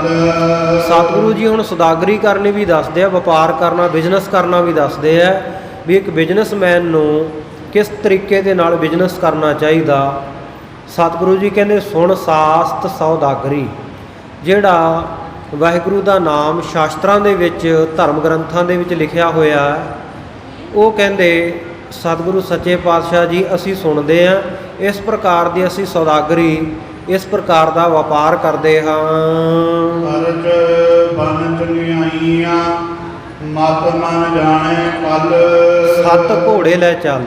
ਤੇ ਜਿਹੜੇ ਤੁਸੀਂ ਘੋੜੇ ਖਰੀਦਣ ਦੀ ਗੱਲ ਕਰਦੇ ਹੋ ਨਾ, ਇਹ 7 ਸਰੂਪ ਦੇ ਜਿਹੜੇ ਘੋੜੇ, 7 ਪ੍ਰਤੱਗੀ ਹੋਣਾ, ਸੱਚ ਬੋਲਣਾ, ਸੱਚ ਬੋਲਣ ਦੀ ਪ੍ਰੇਰਨਾ ਕਰਨਾ, ਸੱਚ ਸਰੂਪ ਵਾਹਿਗੁਰੂ ਦੇ ਵਿੱਚ ਜੁੜਨਾ, ਇਹ ਕਹਿੰਦੇ ਅਸੀਂ ਘੋੜੇ ਲੈ ਕੇ ਚੱਲਦੇ, ਇਹ ਘੋੜਿਆਂ ਦਾ ਵਪਾਰ ਕਰਦੇ ਹਾਂ, 7 ਦਾ ਵਪਾਰ ਕਰਦੇ ਹਾਂ। ਸੋ ਇਸੇ ਪ੍ਰਕਾਰ ਅੱਗੇ ਉਚਾਰਨ ਕਰਦੇ ਹਨ, ਖਰਚ ਬੰਨ। ਖਰਚ ਬਨ ਚੰਗਿਆਈਆਂ। ਹੁਣ ਜਦੋਂ ਸਾਧ ਸੰਗਤ ਜੀ ਵਪਾਰ ਕਰਨ ਕਿਸੇ ਵਪਾਰੀ ਨੇ ਜਾਣਾ ਤੇ ਉਹਨੂੰ ਰਸਤੇ ਵਿੱਚ ਖਰਚਾ ਵੀ ਚਾਹੀਦਾ ਨਾ ਨਾਲ, ਜਿਸ ਨੂੰ ਗੁਰਬਾਣੀ ਦੇ ਵਿੱਚ ਤੋਸਾ ਵੀ ਕਿਹਾ ਗਿਆ। ਜਿਹ ਮਾਰ ਕੇ ਗਨੇ ਜਾਹੇ ਨਾ ਕੋਸਾ, ਹਰ ਕਾ ਨਾਮ ਊਹਾ ਸੰਗ ਤੋਸਾ। ਰਸਤੇ ਦਾ ਖਰਚ। ਸੋ ਇੱਕ ਸੌਦਾਗਰ ਨੂੰ, ਇੱਕ ਵਪਾਰ ਕਰਨ ਵਾਲੇ ਵਪਾਰੀ ਨੂੰ ਜਿਵੇਂ ਰਸਤੇ ਦਾ ਖਰਚ ਚਾਹੀਦਾ, ਸਤਿਗੁਰੂ ਜੀ ਕਹਿੰਦੇ ਇੱਥੇ ਖਰਚ ਕੀ ਬੰਨਣਾ? ਖਰਚ ਬੰਨ ਚੰਗਿਆਈਆਂ। ਚੰਗਿਆਈਆਂ ਕਰਨ ਰੂਪ ਸ਼ੁਭ ਕਰਮ ਜਿਹੜੇ ਕਰਨੇ ਆ, ਸ਼ੁਭ ਕਰਨੀ ਦੀਆਂ ਜਿਹੜੀਆਂ ਚੰਗਿਆਈਆਂ ਹੈ, ਇਹ ਜਿਹੜਾ ਰਸਤੇ ਦਾ ਖਰਚ ਬੰਨੀਏ। ਮਤ ਮਨ ਜਾਣੇ ਕੱਲ। ਤੇ ਇਹ ਵਿਚਾਰ ਨਾ ਕਰੇ ਵਪਾਰੀ ਕਦੇ ਵੀ ਅੱਜ ਨਹੀਂ ਕੱਲ ਕਰ ਲਵਾਂਗੇ ਆ ਕੰਮ, ਅੱਜ ਦਾ ਕੰਮ ਕੱਲ ਤੇ ਨਾ ਛੱਡੀਏ। ਮਤ ਮਾਰਨ ਜਾਣਾ ਕੱਲ, ਕਿਉਂਕਿ ਕੱਲ ਤਾਂ ਕਦੇ ਆਉਂਦੀ ਨਹੀਂ। ਕੱਲ ਦਾ ਦਿਨ ਆ ਜਾਏਗਾ, ਉਹ ਅੱਜ ਦੇ ਵਿੱਚ ਤਬਦੀਲ ਹੋ ਜਾਏਗਾ, ਕੱਲ ਫੇਰ ਅੱਗੇ ਤੁਰ ਜਾਂਦੀ ਆ। ਸੋ ਇਸ ਪ੍ਰਕਾਰ ਸਤਿਗੁਰੂ ਸੱਚੇ ਪਾਤਸ਼ਾਹ ਕਹਿੰਦੇ ਮਤ ਮੰਨ ਜਾਣਾ ਕੱਲ। ਜਿਵੇਂ ਕਹਿੰਦੇ ਕੋਈ ਵਪਾਰੀ ਆ ਨਾ, ਉਹਨੂੰ ਕੋਈ ਪੁੱਛੇ ਵੀ ਤੂੰ ਵਪਾਰ ਕਰਕੇ ਆ ਸੌਦਾ ਵੇਚ ਕੇ ਕਦੋਂ ਵਾਪਸ ਮੁੜਨਾ, ਤੇ ਸਾਧ ਸੰਗਤ ਵਪਾਰੀ ਨੂੰ ਤਾਂ ਨਹੀਂ ਪਤਾ ਹੁੰਦਾ ਨਾ, ਉਹ ਤਾਂ ਜਦ ਇਹ ਸੌਦਾ ਵਿਕ ਗਿਆ ਉਹਨੇ ਨਾਲ ਹੀ ਤੁਰ ਜਾਣਾ। ਜੇ ਅੱਜ ਵਿਕ ਗਿਆ ਤੇ ਉਹਨੇ ਸਵੇਰ ਵੀ ਨਹੀਂ ਉਡੀਕਣੀ, ਰਾਤ ਨੂੰ ਤੁਰ ਪੈਣਾ। ਵਿਕੇ ਨਾ ਵਿਕੇ 15 ਦਿਨ ਨਾ ਵਿਕੇ 20 ਦਿਨ ਨਾ ਵਿਕੇ, ਉਨੀ ਦੇਰ ਉਹਨੂੰ ਬੈਠਣਾ ਪੈਣਾ। ਵਪਾਰੀ ਜੋ ਹੋਇਆ ਵੇਚ ਕੇ ਜਾਣਾ ਸੌਦਾ, ਰੱਖ ਕੇ ਕੋਲ ਕੀ ਕਰਨਾ। ਤੋ ਸਤਿਗੁਰੂ ਸੱਚੇ ਪਾਤਸ਼ਾਹ ਕਹਿੰਦੇ ਇਸੇ ਪ੍ਰਕਾਰ ਵਾਹਿਗੁਰੂ ਦੇ ਦੇਸ਼ ਜਾਣਾ ਨਾ, ਜਿਹੜਾ ਵਾਪਸ ਇਹ ਲੋਕ ਤੋਂ ਪਰਲੋਕ ਦੇ ਵਿੱਚ, ਇਹ ਵੀ ਨਾ ਮਨ ਦੇ ਵਿੱਚ ਸੋਚੀਏ ਵੀ ਕੱਲ ਜਾਣਾ, ਪਰਸੋਂ ਜਾਣਾ, ਇਹ ਕੋਈ ਪਤਾ ਨਹੀਂ ਕਦੋਂ ਤੁਰ ਜਾਣਾ। ਇਸ ਕਰਕੇ ਕੱਲ ਦਾ ਵਿਚਾਰ ਨਾ ਕਰਦੇ ਹੋਏ ਅੱਜ ਹੀ ਚੰਗਿਆਈਆਂ, ਅੱਜ ਹੀ ਨੇਕੀਆਂ ਨੂੰ ਇਕੱਠਿਆਂ ਕਰੀਏ। ਅੱਜ ਤੋਂ ਹੀ ਸ਼ੁਭ ਕਰਮ ਕਰਨੇ ਸ਼ੁਰੂ ਕਰੀਏ। ਅੱਜ ਦਾ ਕੰਮ, ਅੱਜ ਦੇ ਸ਼ੁਭ ਕਰਮ ਧਰਮ ਦੇ ਕਾਰਜਾਂ ਨੂੰ ਕੱਲ ਤੇ ਨਾ ਪਾਈਏ ਕਦੇ ਵੀ। ਨਿਰੰਕਾਰ ਕੈ ਦੇਸ ਜਾਹੇ।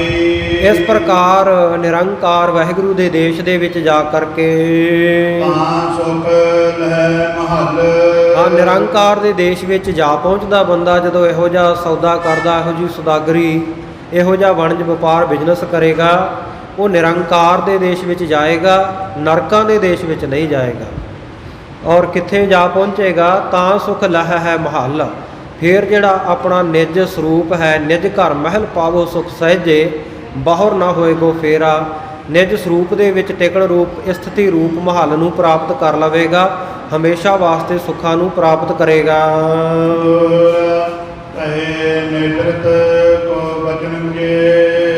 ਜਿਹੜੇ ਇਹ ਨਿਰਵਿਰਤੀ ਦੇ ਵਚਨ ਹੈ, ਸੋ ਜਿਹੜੇ ਵਾਰ-ਵਾਰ ਸਤਿਗੁਰੂ ਸੱਚੇ ਪਾਤਸ਼ਾਹ ਕਹਿ ਰਹੇ ਹਨ, ਸੁਣਨ ਵਾਲਾ ਸਾਰਾ ਪਰਿਵਾਰ ਜਿਹੜਾ ਉਹ ਮਨ ਦੇ ਵਿੱਚ ਸਮਝਦਾ ਨਹੀਂ ਇਹਨਾਂ ਗੱਲਾਂ ਨੂੰ।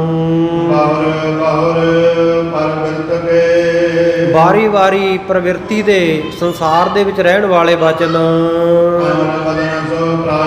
ਕਮਲ ਸਰੀਕੇ ਮੁਖੜੇ ਵਾਲੇ ਸਤਿਗੁਰੂ ਸੱਚੇ ਪਾਤਸ਼ਾਹ ਨੂੰ ਪਰਿਵਾਰ ਸਮਝਾਉਂਦਾ ਹੋਇਆ ਕਹਿ ਰਿਹਾ ਹੈ।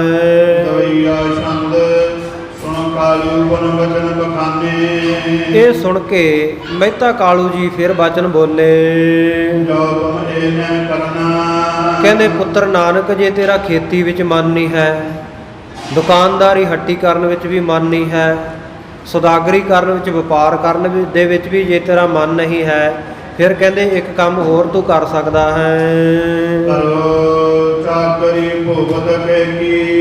ਫਿਰ ਕਹਿੰਦੇ ਕਿਸੇ ਰਾਜੇ ਮਹਾਰਾਜੇ ਦੇ ਕੋਲ ਚਾਕਰੀ ਕਰ ਲਓ, ਨੌਕਰੀ ਕਰ ਲਓ, ਕਿਉਂਕਿ 4 ਹੀ ਚੀਜ਼ਾਂ ਸੰਸਾਰ ਦੇ ਵਿੱਚ ਜਿਨ੍ਹਾਂ ਦੇ ਨਾਲ ਉਪਜੀਵਕਾ ਚੱਲਦੀ ਹੈ। ਜਾਂ ਤਾਂ ਕੋਈ ਖੇਤੀ ਕਰਦਾ ਹੋਏਗਾ, ਖੇਤੀ ਨਹੀਂ ਤਾਂ ਦੁਕਾਨਦਾਰੀ, ਦੁਕਾਨਦਾਰੀ ਨਹੀਂ ਤਾਂ ਕੋਈ ਵਪਾਰੀ ਹੋਏਗਾ, ਬਿਜ਼ਨਸਮੈਨ ਹੋਏਗਾ। ਜੇ ਵਪਾਰ ਨਹੀਂ ਕਰਦਾ ਤੇ ਫਿਰ ਚੌਥਾ ਤਰੀਕਾ, ਬੰਦਾ ਕਿਸੇ ਨਾ ਕਿਸੇ ਨੌਕਰੀ ਤੇ ਲੱਗਿਆ ਹੁੰਦਾ, ਕਿਤੇ ਨੌਕਰ ਹੋ ਜਾਂਦਾ, ਕੋਈ ਫੌਜ ਵਿੱਚ, ਕੋਈ ਪੁਲਿਸ ਵਿੱਚ, ਕੋਈ ਕਿਸੇ ਮਹਿਕਮੇ ਵਿੱਚ, ਕੋਈ ਕਿਸੇ ਡਿਪਾਰਟਮੈਂਟ ਦੇ ਵਿੱਚ ਨੌਕਰੀ ਕਰ ਲੈਂਦਾ ਜਾ ਕੇ। ਇਹ ਜਿਹੜਾ ਚੌਥਾ ਤਰੀਕਾ ਸੰਸਾਰ ਵਿੱਚ ਉਪਜੀਵਕਾ ਚਲਾਉਣ ਦਾ, ਪਿਤਾ ਮਹਿਤਾ ਕਾਲੂ ਜੀ ਸਮਝਾਉਣ ਲੱਗੇ ਕਿ ਪੁੱਤਰ ਨਾਨਕ ਜੀ, ਜੇ ਉਪਰੋਕਤ ਤਿੰਨੇ ਕੰਮਾਂ ਵਿੱਚ ਤੁਹਾਡਾ ਮਨ ਨਹੀਂ ਲੱਗਦਾ ਤੇ ਫਿਰ ਕਹਿੰਦੇ ਤੁਸੀਂ ਨੌਕਰੀ ਕਰ ਲਓ ਕਿਤੇ, ਹੋਵੋ ਚਾਕਰ ਕਰਨਾ। ਕਿਸੇ ਰਾਜੇ ਦੇ ਆਪ ਜੀ ਨੌਕਰ ਬਣ ਜਾਓ, ਸ੍ਰੇਸ਼ਟ ਨੌਕਰ ਬਣ ਜਾਓ, ਵਧੀਆ ਨੌਕਰੀ ਕਰੋ। ਮੁਝ ਬਚਮਾਨ ਕਰੋ ਜਿਹ ਕਾਜਾ। ਜੇਕਰ ਤੁਸੀਂ ਮੇਰਾ ਬਚਨ ਮੰਨ ਕੇ ਇਹ ਕੰਮ ਕਰ ਲਵੋਗੇ, ਤਜੋ ਫਕੀਰੀ ਵੇਸਾ। ਕਹਿੰਦੇ ਸੁਖੀ ਰਹੋਗੇ ਤੇ ਨਾਲੇ ਤਜੋ ਫਕੀਰੀ ਵੇਸਾ, ਫਕੀਰਾਂ ਵਾਲਾ ਜਿਹੜਾ ਭੇਖ ਧਾਰਨ ਕੀਤਾ ਇਹਨੂੰ ਤਜ ਦਿਓ, ਇਹਨੂੰ ਲਾਹ ਦਿਓ।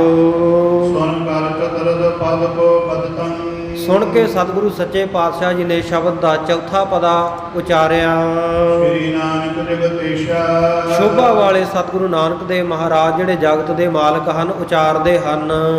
ਲਾਏ ਚਿਤ ਕਰ ਚਾਕਰੀ। ਕਹਿਣ ਲੱਗੇ ਪਿਤਾ ਜੀ, ਜਿਹੜੀ ਨੌਕਰੀ ਚਾਕਰੀ ਕਰਨੀ ਹੈ ਨਾ, ਇਹ ਤਾਂ ਅਸੀਂ ਪਹਿਲਾਂ ਹੀ ਕਰਦੇ ਹਾਂ। ਇਹ ਨੌਕਰੀ ਚਾਕਰੀ ਕਿਹੜੀ ਹੈ? ਕਹਿੰਦੇ ਲਾਏ ਚਿੱਤ ਕਰ ਚਾਕਰੀ। ਨੌਕਰੀ ਕਿਵੇਂ ਕਰਨੀ ਚਾਹੀਦੀ ਆ?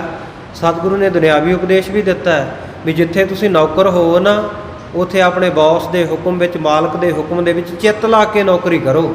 ਇਹ ਨਹੀਂ ਵੀ ਉਹ ਤੁਹਾਨੂੰ ਕਹਿੰਦਾ ਕੁਛ ਹੈ ਤੇ ਤੁਸੀਂ ਐਵੇਂ ਟਾਈਮ ਪਾਸ ਕਰਦੇ ਰਹੋ, ਤੁਸੀਂ ਕਰਦੇ ਕੁਝ ਹੈ। ਉਹਦੀ ਦਿੱਤੀ ਹੋਈ ਤਨਖਾਹ ਦਾ ਮੁੱਲ ਮੋੜੋ। ਲਾਏ ਚਿੱਤ ਕਰ ਚਾਕਰੀ। ਸੋ ਇਸੇ ਪ੍ਰਕਾਰ ਅਧਿਆਤਮਕ ਉਪਦੇਸ਼ ਸਤਿਗੁਰੂ ਬਖਸ਼ਿਸ਼ ਕਰਦੇ ਆ।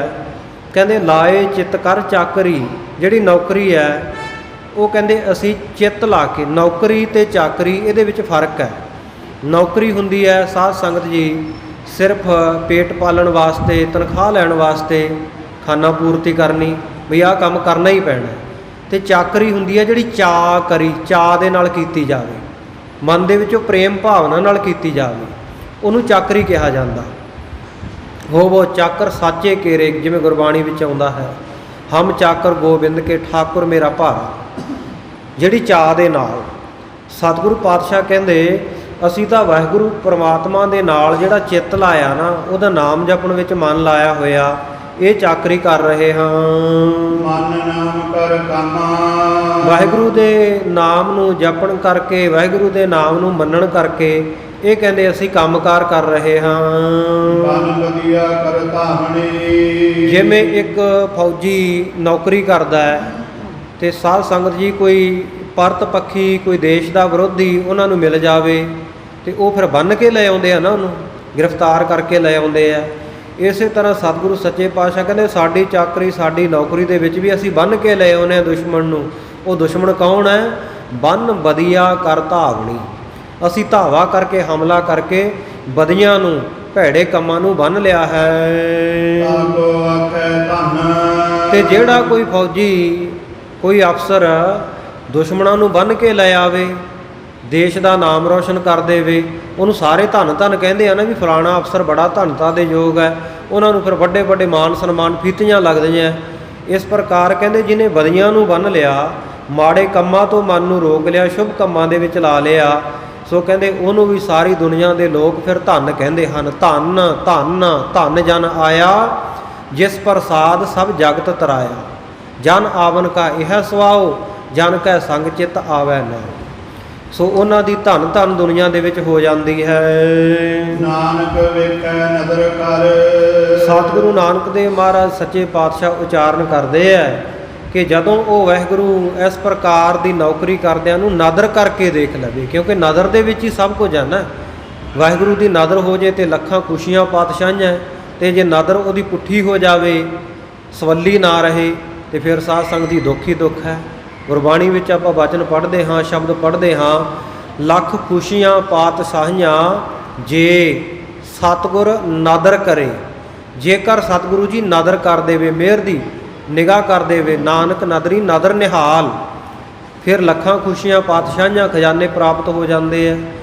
ਤੇ ਨਦਰ ਉਹ ਪੱਠੀ ਜੇ ਕਰੇ, ਸੁਲਤਾਨਾ ਘਾਹੋ ਕਰਾਏਦਾ। ਫਿਰ ਸੁਲਤਾਨ, ਰਾਜੇ ਮਹਾਰਾਜੇ, ਪਾਤਸ਼ਾਹ, ਉਹਨਾਂ ਨੂੰ ਵੀ ਘਾਹ ਚੁਗਣ ਲਾ ਦਿੰਦਾ ਵਾਹਿਗੁਰੂ। ਕਰਾਮਾਤ ਸਾਰੀ ਨਦਰ ਦੀ ਆ। ਨਦਰ ਸਵੱਲੀ ਹੁੰਦੀ ਹੈ ਜਾਂ ਉਹ ਪੱਠੀ ਹੁੰਦੀ ਹੈ। ਸਤਿਗੁਰੂ ਪਾਤਸ਼ਾਹ ਕਹਿੰਦੇ ਨਾਨਕ ਵੇਖੈ ਨਦਰ ਕਰ। ਨਾਨਕ ਨਾਮ ਦੀ ਮੋਹਰ ਲਾ ਕੇ ਉਚਾਰਦੇ ਆ ਕਿ ਜਦੋਂ ਉਹ ਵਾਹਿਗੁਰੂ ਇਸ ਪ੍ਰਕਾਰ ਦੀ ਚਾਕਰੀ, ਚਾਅ ਦੇ ਨਾਲ ਨਾਮ ਜਪਣ ਰੂਪੀ ਜਿਹੜੀ ਨੌਕਰੀ ਕਰਨੀ ਹੈ, ਇਹ ਕਰਦੇ ਹੋਏ ਜੀਵ ਨੂੰ, ਸਿੱਖ ਨੂੰ ਦੇਖ ਲੈਂਦਾ ਹੈ ਤੇ ਉਸ ਵੇਲੇ ਮਿਹਰ ਦੀ ਨਿਗਾਹ ਨਾਲ ਤੱਕਦਾ ਹੈ। ਚੜ੍ਹੈ ਚਵੱਗਣ ਵਨ ਤੇ ਫਿਰ ਸਾਧ ਸੰਗਤ ਜੀ ਚੌਗਣਾ ਰੰਗ ਚੜ੍ਹ ਜਾਂਦਾ ਸੇਵਕ ਨੂੰ। ਸੇਵਕ ਦਾ ਮਨ ਚੌਗਣੇ ਨਾਮ ਰੰਗ ਦੇ ਵਿੱਚ ਰੰਗਿਆ ਜਾਂਦਾ ਹੈ। ਰੱਤੇ ਸਹੀ ਜੇ ਮੁਖ ਨਾ ਮੁੜਨ ਜਿਨੀ ਸੰਜਾਤਾ ਸਾਈ। ਸਾਧ ਸੰਗਤ ਜੀ ਇਹ ਨਾਮ ਦਾ ਰੰਗ ਫਿਰ ਚੌਗਣਾ ਚੜ੍ਹ ਜਾਂਦਾ। ਜਿਵੇਂ ਫੌਜੀ ਕੋਈ ਮੋਰਚਾ ਜਿੱਤ ਲਵੇ, ਦੁਸ਼ਮਣਾਂ ਨੂੰ ਬੰਨ੍ਹ ਕੇ ਲੈ ਆਵੇ, ਜਿੱਤ ਪ੍ਰਾਪਤ ਕਰ ਲੇ, ਹਰ ਮੈਦਾਨ ਫਤਿਹ ਕਰ ਆਵੇ ਨਾ ਜਦੋਂ, ਤੇ ਸਾਧ ਸੰਗਤ ਜੀ ਉਹਨਾਂ ਨੂੰ ਫਿਰ ਆਪਾਂ ਨੂੰ ਪਤਾ ਹੈ ਕਿਸੇ ਨੂੰ ਪਰਮਵੀਰ ਚੱਕਰ ਮਿਲਦਾ ਹੈ, ਕਿਸੇ ਨੂੰ ਪਦਮ ਭੂਸ਼ਣ ਚੱਕਰ ਮਿਲਦਾ ਹੈ, ਅਨੇਕਾਂ ਤਰ੍ਹਾਂ ਦੇ ਵੀਰਤਾ ਚੱਕਰ ਉਹਨਾਂ ਨੂੰ ਮਿਲਦੇ ਹੈ। ਇਸੇ ਪ੍ਰਕਾਰ ਸਤਿਗੁਰੂ ਸੱਚੇ ਪਾਤਸ਼ਾਹ ਜੀ ਕਹਿੰਦੇ ਚੜ੍ਹੈ ਚਵੱਗਣ ਵਨ, ਚੌਥੀ ਪੌੜੀ ਦੇ ਉੱਤੇ ਉਹ ਮਨੁੱਖ ਜਾ ਚੜ੍ਹਦਾ ਹੈ। ਤੀਨ ਵਿਆਪੈ ਜਗਤ ਕੋ ਤੁਰਿਆ ਪਾਵੈ ਕੋਏ, ਨਾਨਕ ਸੰਤ ਨਿਰਮਲ ਭਏ ਜਿਨ ਮਨ ਮਾਨਿਆ ਸੋਏ। ਚੌਥੀ ਪਦਵੀ ਚਤੁਰਥ ਪਦ ਬ੍ਰਹਮ ਗਿਆਨ ਦੀ ਅਵਸਥਾ ਵਿੱਚ ਜਾ ਪਹੁੰਚਦਾ ਹੈ। ਸੋਈਆ ਸ਼੍ਰੋਣ ਸੁਨੇ ਅਵ ਦੂਸ਼ਣ ਕੀਨਾ। ਸਤਿਗੁਰੂ ਸਾਹਿਬ ਜੀ ਦੇ ਵਚਨ ਸੁਣ ਕੇ ਕੰਨੀ ਸਾਰੇ ਚੁੱਪ ਕਰ ਗਏ। ਅਧੀਨ ਪਏ ਜਨਨੀ ਜਨਕੰ ਸੋ। ਮਾਤਾ ਪਿਤਾ ਸਾਰੇ ਹੀ ਬੜੇ ਅਧੀਨਗੀ ਦੇ ਸਹਿਤ ਹੋ ਗਏ ਵੀ ਸਤਿਗੁਰੂ ਨਾਨਕ ਦੇਵ ਜੀ ਨੇ ਸਾਡੀ ਗੱਲ ਨਹੀਂ ਮੰਨਣੀ। ਪਾਨੋ ਪਾਏ ਨਕੇਤਰ ਹੈ। ਵਿਚਾਰਦੇ ਆ ਕਿਹੜਾ ਉਪਾਅ ਕਰੀਏ, ਕਿਹੜਾ ਯਤਨ ਕਰੀਏ ਜਿਸ ਨਾਲ ਸਾਡਾ ਪੁੱਤਰ ਨਾਨਕ ਘਰੇ ਰਹਿ ਜਾਵੇ। ਬਿਰਹਾਤਰ ਹੋਏ ਵਿਚਾਰ ਪਰਮ ਸੋ। ਸਾਰੇ ਮਨਾਂ ਵਿੱਚ ਬੜੇ ਵਿਛੋੜੇ ਦਾ ਦੁੱਖ ਅਨੁਭਵ ਕਰਦੇ ਹੋਏ ਸੋਚ ਰਹੇ ਹਨ। ਏਕ ਤਨੁਜੇ ਹੋਏ ਫਕੀਰ।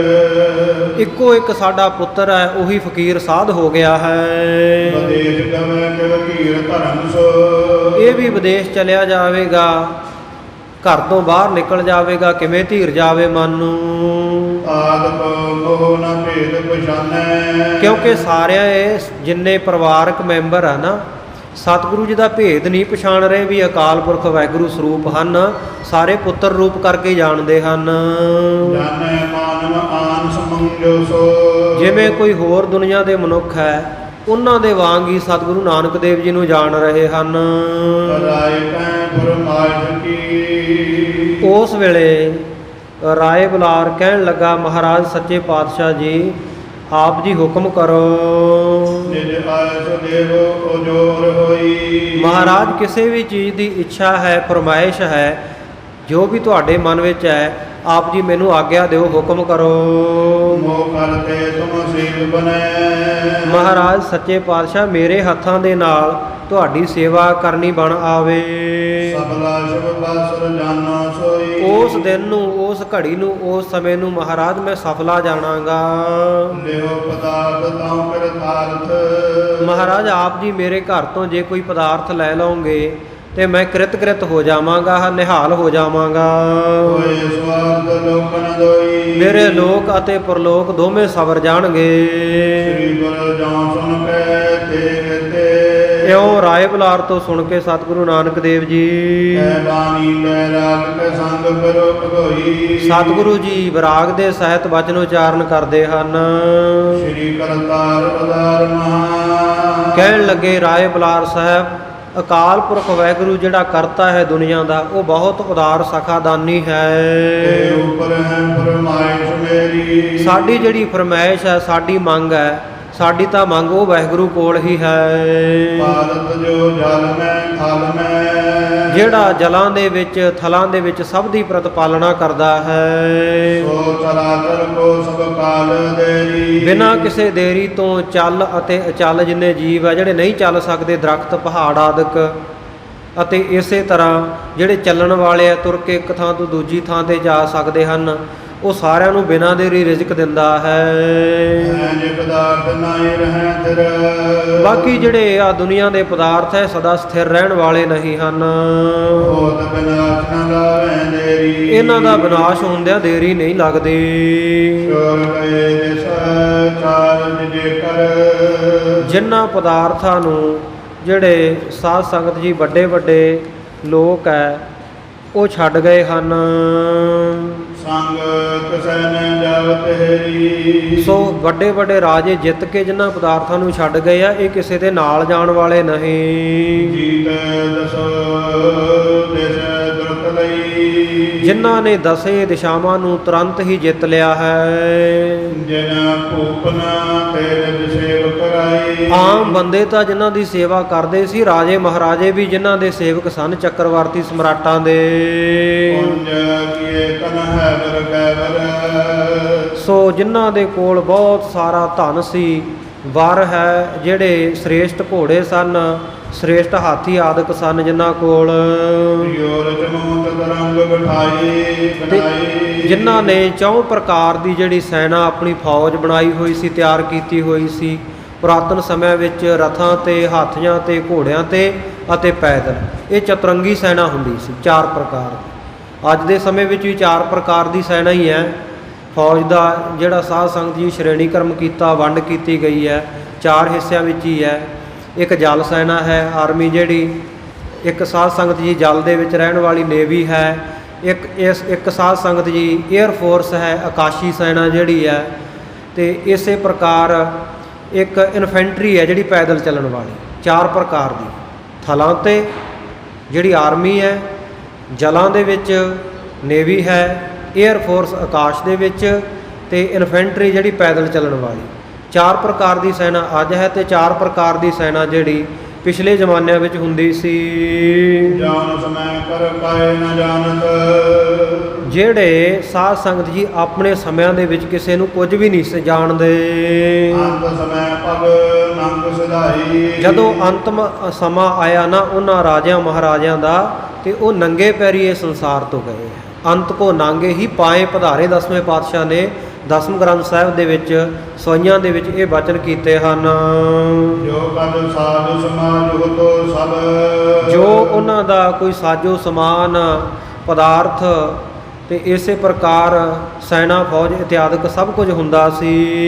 ਛੋੜ ਗਏ ਨੇ ਪਾਰ ਵਸਾਏ। ਸਭ ਛੱਡ ਗਏ, ਕਿਸੇ ਦਾ ਕੋਈ ਕਿਸੇ ਪਾਸੇ ਬਸ ਨਹੀਂ ਚੱਲਿਆ। ਕੂੜ ਬਸਾਦ ਚੋ ਕਰਤਾਰ ਨੇ। ਇਹ ਵਾਹਿਗੁਰੂ ਨੇ ਕੂੜ ਦਾ ਹੀ ਪਸਾਰਾ ਰਚਿਆ ਹੋਇਆ ਹੈ। ਤਾਨ ਕਨਾਤ ਦਈ ਇਹ ਮਾਇਆ। ਤੇ ਮਾਇਆ ਰੂਪੀ ਕਨਾਤ ਤਾਣੀ ਹੋਈ ਹੈ, ਪਰਦਾ ਕੀਤਾ ਹੋਇਆ ਹੈ। ਰੰਗ ਅਨੇਕਨ ਕੀ ਜੋ ਬਣੀ। ਅਨੇਕਾਂ ਰੰਗਾਂ ਦੀ ਜਿਹੜੀ ਮਾਇਆ ਬਣੀ ਹੋਈ ਹੈ। ਜਿਨ ਮਾਨਵ ਕੋ ਨਿਜ ਗਿਆਨ ਭੁਲਾਇਆ। ਜਿਸ ਮਾਇਆ ਨੇ ਮਨੁੱਖ ਨੂੰ ਆਪਣਾ ਨਿਜ ਸਰੂਪ ਦਾ ਗਿਆਨ ਭੁਲਾਇਆ ਹੋਇਆ ਹੈ। ਪਿਆਰ ਪਦਾਰਥ ਪੂਰ ਸਵਾਰਥ। ਹਾਂ, ਦੁਨਿਆਵੀ ਵਸਤੂਆਂ ਦਾ, ਪਦਾਰਥਾਂ ਦਾ ਪਿਆਰ ਤੇ ਜਿਹੜੇ ਝੂਠੇ ਸਵਾਰਥ ਮਤਲਬ ਹਨ, ਬੀਜ ਫਸੇ ਸਭ ਲੈ ਸੁਭਾਇਆ। ਇਹਨਾਂ ਵਿੱਚ ਫਸ ਕੇ ਮਨੁੱਖ ਸਾਰੀ ਉਮਰ ਬਤੀਤ ਕਰਦਾ ਹੈ। ਆਦ ਸਰੂਪ ਨਾਦ ਲਖਿਓ ਨਹਿ। ਆਦਿ ਸਰੂਪ ਜਿਹੜਾ ਵਾਹਿਗੁਰੂ ਪਰਮੇਸ਼ਰ ਦਾ ਹੈ, ਉਹਨੂੰ ਨਹੀਂ ਮਨੁੱਖ ਜਾਣਦਾ। ਅਨਾਦ ਜਿਹੜਾ ਵਾਹਿਗੁਰੂ ਆਦਿ ਤੋਂ ਰਹਿਤ ਹੈ, ਉਹਨੂੰ ਨਹੀਂ ਜਾਣਦਾ।